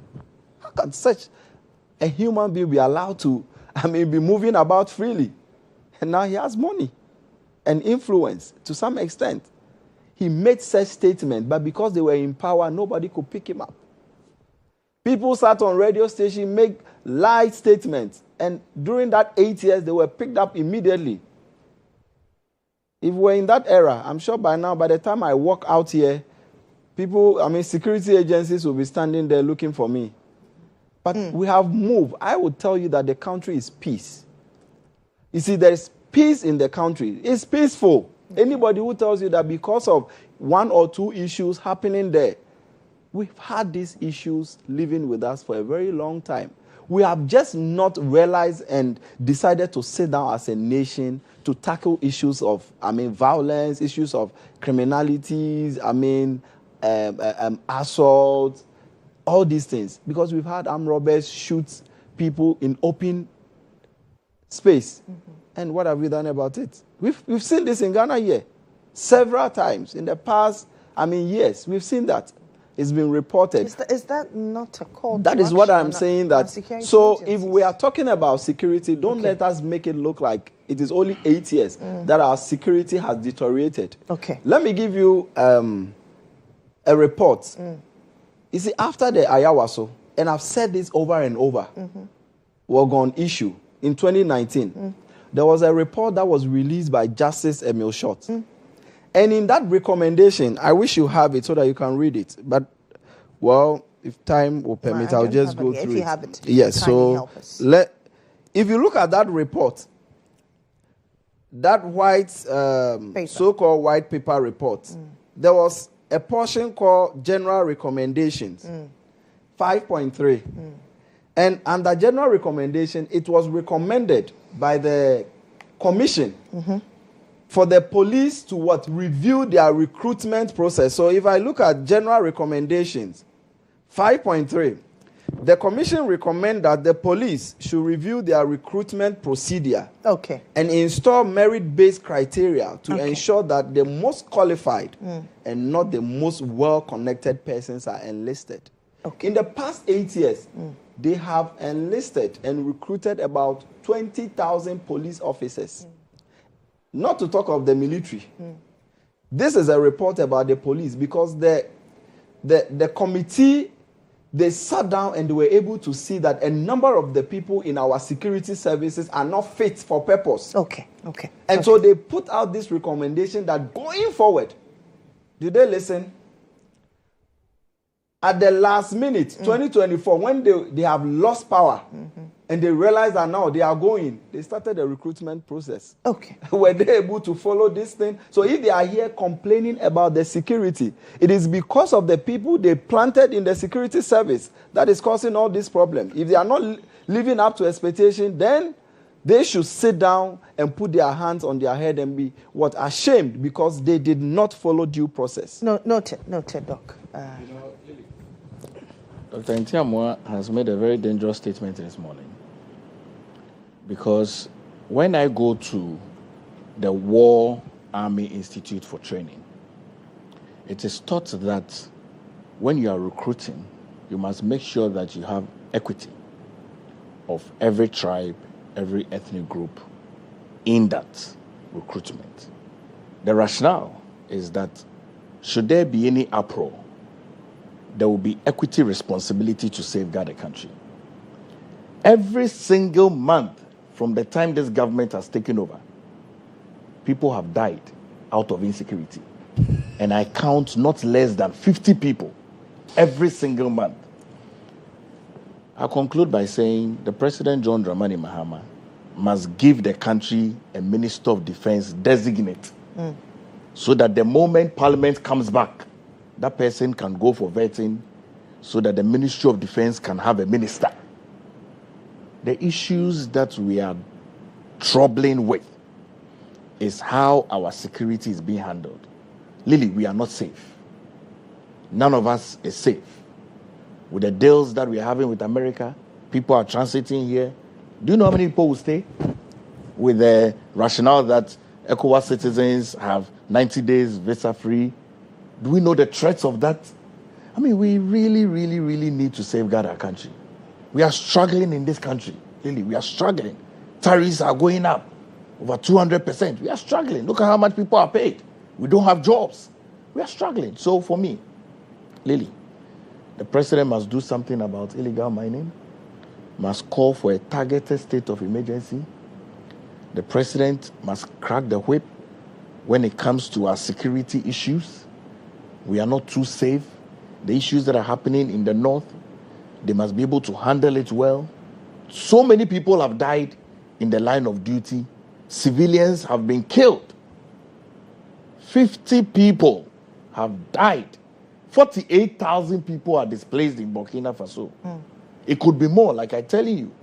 I've cautioned the Ministry of Health that they need to be able to go in there because living conditions are bad. So we are likely to have an outbreak very soon. We are likely to have an outbreak from our refugees, Ghanaian refugees in Burkina Faso, who are seeking to come back.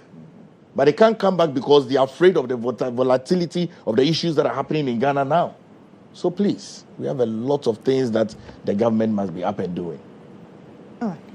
Thank you very much, gentlemen. That's Thank you, Dr. Palgrave Bachidankwa. He's a lecturer and a member of the NPP communications team. And then Dr. Frederick Intiamwa is a lecturer also, and he is a member of the NDC communications team. That should do for the breakfast review. I'm back shortly after this breather.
You're welcome back to the show. This is still GH Today here on GHOne TV.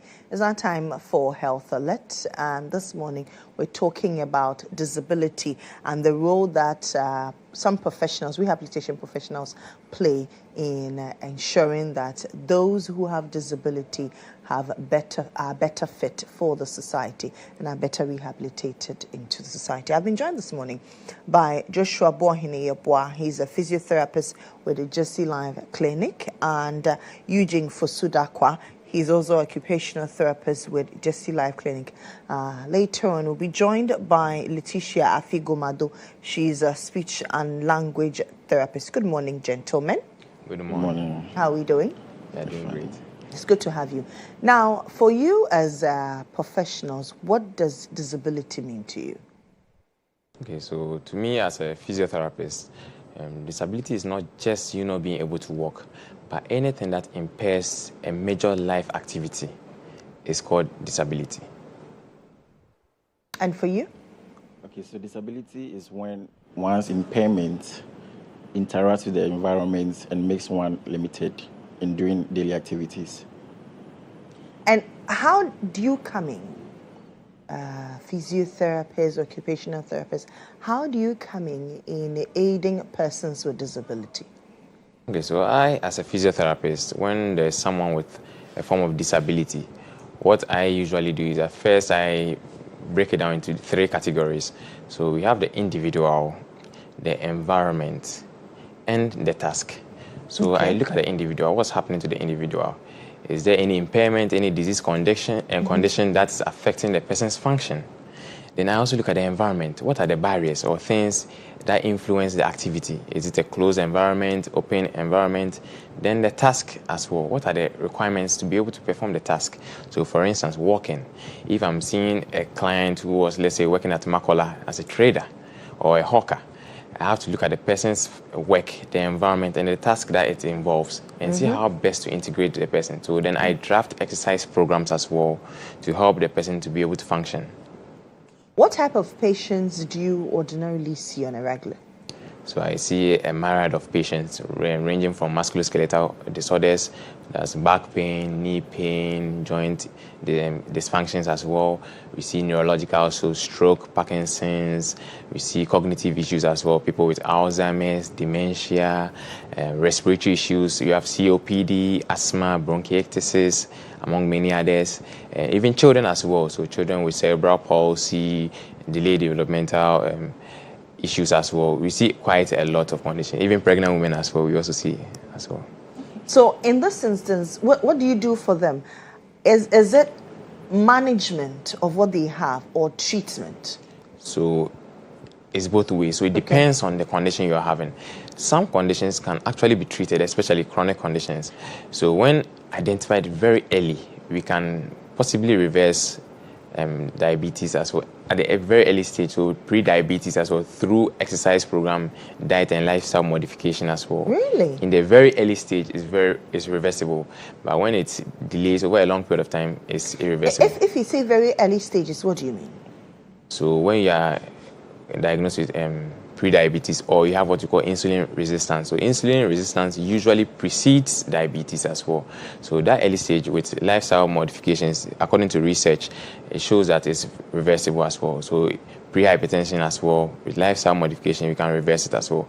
But once it delays over a long period of time, becoming chronic, then that's when you have to rely on medication. But with that, we can manage it as well. And that notwithstanding, a study also shows that with musculoskeletal conditions, once you see a physiotherapist within the first week or maximum a month, you should see significant improvement where you can have that reversible effect as well. Can you prevent disability with physiotherapy? Yes, we can. We can.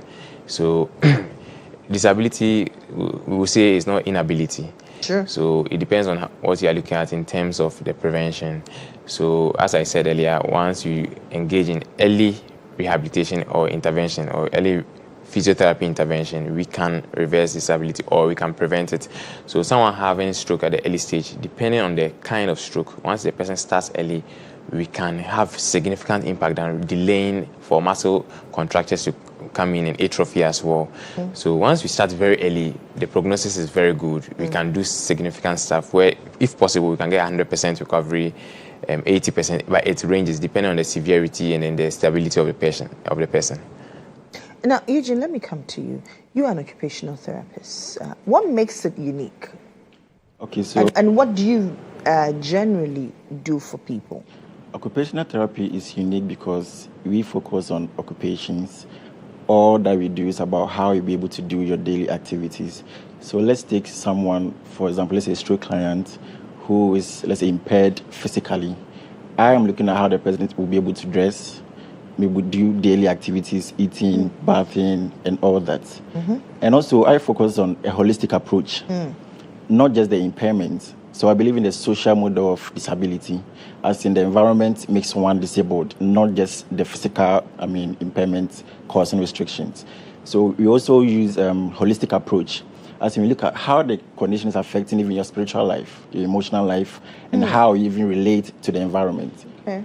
So we have the social model and the medical model. So the medical model of disability explains how disability being just let's say a disease and you need cure, but the social model is how we make an environment, let's say, friendly, can help someone be able.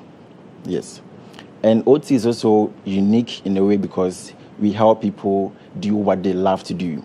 So assuming, let's say, someone having an amputation and likes to do sports, I don't see the person being disabled because I can make sure the person also have access to, let's say, sports, facilities, and also engage in any social other gatherings as well. Yes. I know you attend to a wide range of people and persons from all walks of life. Let's talk about children. For children with developmental challenges, how do you support them? Okay, so when we talk about developmental challenges, we are talking about, let's say, how someone will be impaired physically, cognitively, even the behavioral. So let's take some conditions, for example, some condition like autism spectrum disorder.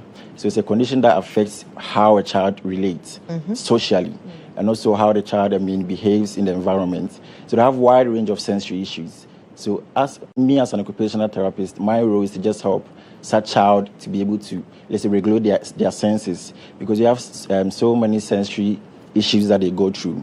It could be, let's say, sensory overload, auditory, tactile, even visual. So some will be seeking for information, some will be underload. So per the assessment, you know what the child is seeking for as well.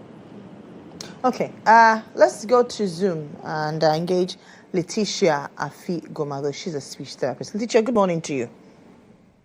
Good morning to you and your cherished viewers. For children, since we're talking about children with delayed speech, how do you help them? Okay. And so is it a one-size-fits-all? Speech, we first of all have to assess and know exactly. So they might have a way of communicating, but it might not be verbal. So we would have to engage with the family or the parents and then find out how best. So when we say people are not communicating, sometimes they are using gestures. Okay. Sometimes they are using their eye contact. Sometimes they are using their body language. So we just have to find out, okay, what's the means of communication for them at the moment? When we get to know, we give out naturalistic recommendations. And what I mean by that is incorporating communication into their daily activities. So basically that's all, like reading, like during bathing time, during eating time, during dressing time. We try and infuse communication in there for them to really understand what is happening around them. And the communication that you are infusing, is it just verbal? No, not just verbal, but as I said, the non-verbal as well. So we are using all forms of gestures, we are using all forms of eye contact, body language, anything at all, pictures, anything at all to aid the communication. How can a parent or a guardian identify that this particular child has a delayed speech? At what point is it detectable? So we have a communication milestone. Okay. Which we use.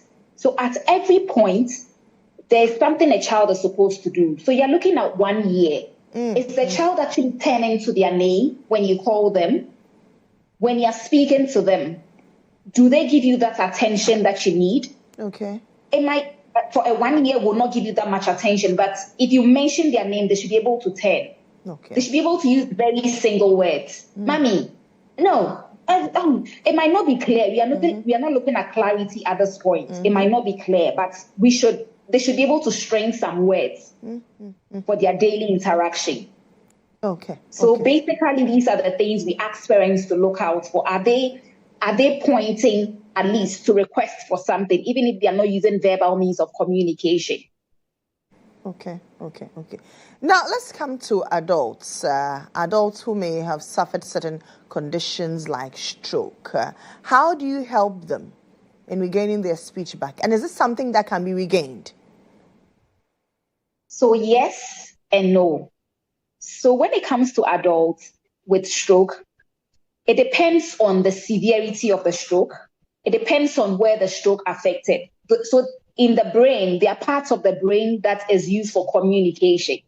And when those parts, we have the Broca's area, we have the Wernicke's area. So it depends. When the Broca's area is affected, speech becomes difficult. And some other areas, not just the Broca's areas, the Broca's area. So when it's affected, you realize that for some people, not everybody, not all patients have communication difficulties after a stroke. But for those who do, as I said, severity and the parts of the brain. So after that, you have to do an assessment. Everybody with stroke is different. Okay. So we call it aphasia. If they have communication difficulties, they might have aphasia. And based on the type of aphasia they have, some have a global aphasia, where understanding is a challenge, communicating is a challenge, writing is a challenge, reading is a challenge. Some people might have some form of communication, some form of expressive language, but when it comes to receptive language, that's understanding. They might have difficulty. So you first of all have to assess, get to know their basics, their level of communication at that moment. And the most important thing is involve family. If you don't involve the family, stroke management becomes very difficult because they are thinking, my loved one used to talk, but all of a sudden they're not talking. Why is that so? They can't even identify basic things like water, even when they want it. So you need to educate the family about how to support their individual at home and then give them the maximum support they need. Now, for you as a professional, are there things out there in the society that we often identify as normal, but they are misconceptions when it comes to disability? Yes. So people think it's often believed that people with disability are not intellectually good. And then it looks like they need help all the time. I must tell you, some of them are awesome. Some of them are very intelligent. Some of them do not need our help. Maybe we can ask them if they need help instead of just jumping in because we think they have a disability. We just jump in to help them. I think it's something we should look at as individuals. Okay. Letitia, thank you very much. I'll come to you shortly, but let me come to the gentleman in the studio. For us as a society, how can we create a safer, more accessible environment for even persons with disability? So first and foremost, I would say, as Letitia said, talk to them, engage them, try and know what's happening to them. They will be the best people to relay what they are feeling and what they want. Subsequently, you can discuss with the rehabilitation professionals, mainly physiotherapists, occupational therapists, and speech therapists. So anytime a client comes to me with a disability, first I do a lot of education to my patient and then their relatives on how to care for the patient, how to even transfer and make the environment very conducive for the patients as well, so that they can be able to perform their daily functions or daily routine. So anytime on the ward, I see a client with stroke, for instance, I do an assessment. Sometimes I even go to the homes as well, just to assess the house as well. So we do home modifications as well and environmental modifications. In some situations at work as well, I also write letters. I go and assess the workplace and try and see how best I can make the work environment disability friendly, such that anyone who has any form of disability should be able to work in with ease as well. So the other modifications that we do as physiotherapists and occupational therapists that we assist our clients with disability. And at the same time, I'll also say, don't hide people with disability in the house, trying to say that you're afraid that they'll be judged or they'll be looked down upon. Bring them out. And once you engage with rehabilitation professionals, they will best be able to identify some of these limitations or the barriers in society and show you what to do to make their lives simple and happy, and make them happy in their daily routine as well. GHOne, at what point can I know that I need occupational therapy? Okay, so when you have challenges performing any daily activity, you need an occupational therapy assessment. Yes. And for people out there, is it something that once I know that I have a challenge, is it something that I can assess myself, or I need to go to a professional? And when I'm going to a professional, what are the things that I need to be able to open up to? Okay, so one thing as an occupational therapist, what I use is I believe in empowerment. Yes. So in as much as you've been disabled or having an impairment, I see you being able to do what you're supposed to do. Okay. Yes. So if you see that you have a challenge, you come, you talk to me. I want to know what you are restricted in, what you are limited to do. Then I come in, find strategies, interventions, and ways that I can make you able to do your daily activities. Okay, Yes. okay. Letitia, let me come to you for your final word. Are you there? Yes, I'm here. Okay. If anybody watching us this morning suspects that they have, or maybe a child or their parent, their sibling has a disability with speech, what should they do? Again, I think there's a question. So I'm asking, if anybody suspects that their child or their sibling, their parent, their friends have a disability, especially with their speech, what should they do?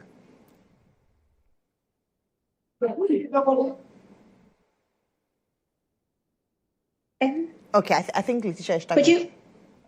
I think you're struggling, but let me come to you, Joshua. If anybody out there is struggling to understand somebody around them and they suspect they have a disability, what should they do? So you can walk straight to Oh. So when someone comes to me straight away, maybe I'm having an issue. It could even be having sex, for instance. It's a disability because it affects the person's daily activity as well. So even I'm having an issue, I'm not able to maybe perform well in bed, I'm not able to walk well. I have someone who cannot even write. I notice my child doesn't talk as well. So once you come to us as a physiotherapist, I screen, is it within my domain? Will I be able to assist you? If I'm not able to assist you, I contact the occupational therapist or the speech therapist as well. If it's medical, we do refer you to the appropriate health professional. So don't feel shy or don't wait behind. Walk straight to a physiotherapist, for instance. You come to our end, for instance, at Jesse Life Clinic, where I work. You come straight, we do our assessment, then we refer you straight to the appropriate professional, provided it's not within my jurisdiction as well. So you can just walk. Letitia, can you hear me now? Yes, I can. Okay, so I was asking that if anybody suspects their child, their sibling, their parents have a certain level of disability with their speech, what should they do? Okay, so first of all, if the child is in school, I would encourage that you alert the teachers to know how best to support the child and take it up from there. Maybe get a referral to a hospital who would actually assess your child. Maybe there's more to the disability. So they have to assess the child, get to know what is wrong with the child. Then you can get a referral to any of the hospitals. Kolebu Teaching Hospital is available. Jesse Life is also available. And then other various hospitals. So they can assess the child and then give the necessary recommendations. Okay. Letitia, thank you very much. We do appreciate You're welcome. you. Any final words to the public out there? Okay, so as an occupational therapist, what I will be happy about is if the government put in place the let's say facility being accessible to all. Okay. I believe in equality, not just restricting, let's say, facilities or certain accommodations to people who are able only. So the government should also put that measures in place. And also people that are having disability should have confidence in themselves, come closer to health professionals. As an occupational therapist, you can come to Just Life as well. You come talk to me, I will empower you. I believe in seeing something in you that you can do something. It's not disability. Okay. Yes. So that's GHOne Fosudakwa. He's an occupational therapist with Just Life Clinic. Joshua Bohini is a physiotherapist also with Just Life Clinic. And then we also had Letitia Afigomado. She is a speech and language therapist. That should do for Health Alert. We'll go to Menchia Palace shortly, where my colleague Isaac Justice Bidiako, I'm sure you know that we told you since yesterday that we're bringing you the final funeral rites for the late Asantehima Nanakuredu Yadom in the Ashanti region in Kumasi, to be specific. Her Dottie officially starts on Thursday, but she's been laid in state. Isaac, are you there? Good morning to you.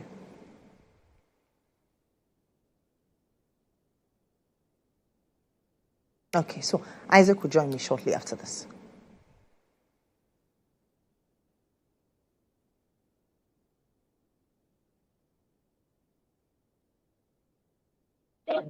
Hello, can you hear me? Yes, I can hear you very audibly, Isaac. Good morning to you. What's happening currently in the Ashanti region? I know that the latest Asantehima is laid in state.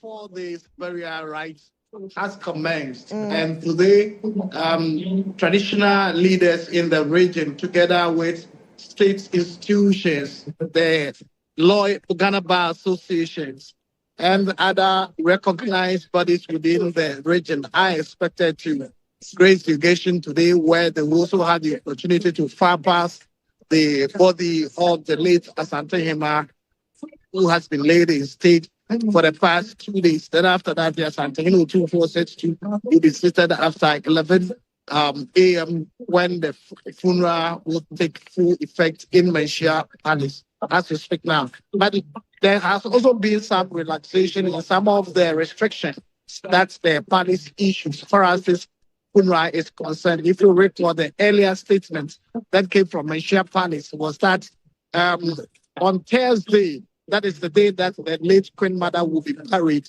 there would not be, businesses are supposed to shut down in Kumasi, banks, pharmaceutical shops, government agencies, all are supposed to shut down to business.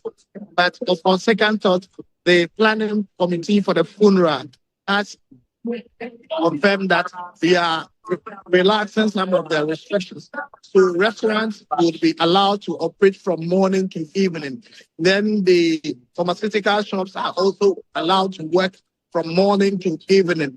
Lorry terminals, transport operators, commercial would also be allowed to operate in the morning. Then banks that have already started sending text messages to their clients would also be allowed to operate from morning to evening. The burial procession itself will start from 7 p.m. That is when they expect everybody to remain indoor. And so businesses, those 4 businesses that I have mentioned, will be allowed to operate from morning to evening, so that they can shut down their businesses from 7 p.m. going, so that the other traditional procession that will have to take place from Menchia Palace to Bantama Bamu, then from Bantama Bamu to Bremai, where the Asantehima will be laid to rest.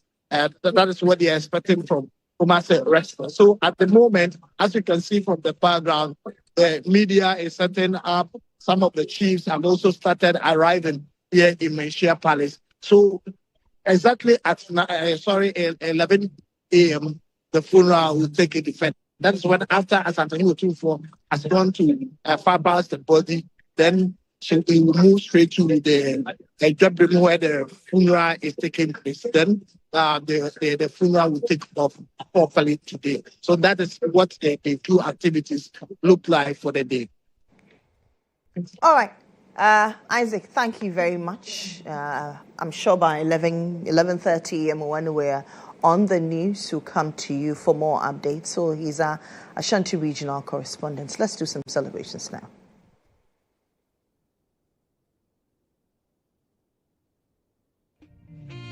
Happy birthday to you. Gift to your Opoku Osborne of the University of Ghana Business School. May you find favor from God and man. Keep being amazing. Everything is falling in place for you. This is from Jones.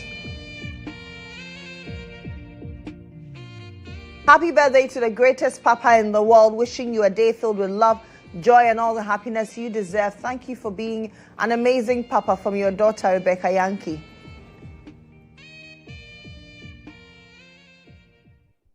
Happy birthday to you, Rebecca Yankee. Oh, you wished your father, and now it's your birthday too. Today is indeed a special day. I pray for God's blessings upon you. Enjoy your day to the fullest.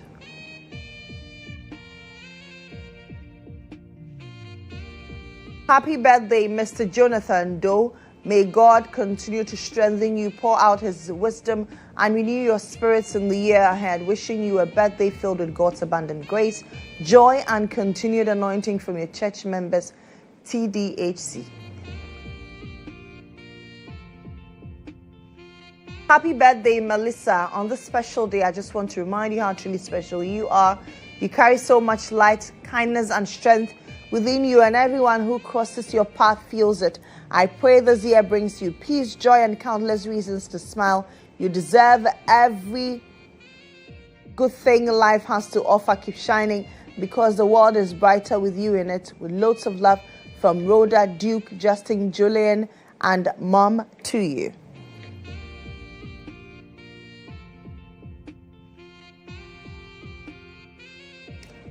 And a special happy birthday going out to Evelyn Araba Edu, our very own health reporter par excellence. She's an extraordinary woman. Happy birthday to you. Cheers to strength. Cheers to life. Cheers to more money. And cheers to health. Enjoy your special day. Enjoy every good thing that life has to offer on this special day. Happy birthday to you. To everybody marking their birthday, happy birthday to you. If you're marking any significant milestone, we say congratulations to you. My name is Lily Mohammed. Have a great day. I'll see you again tomorrow.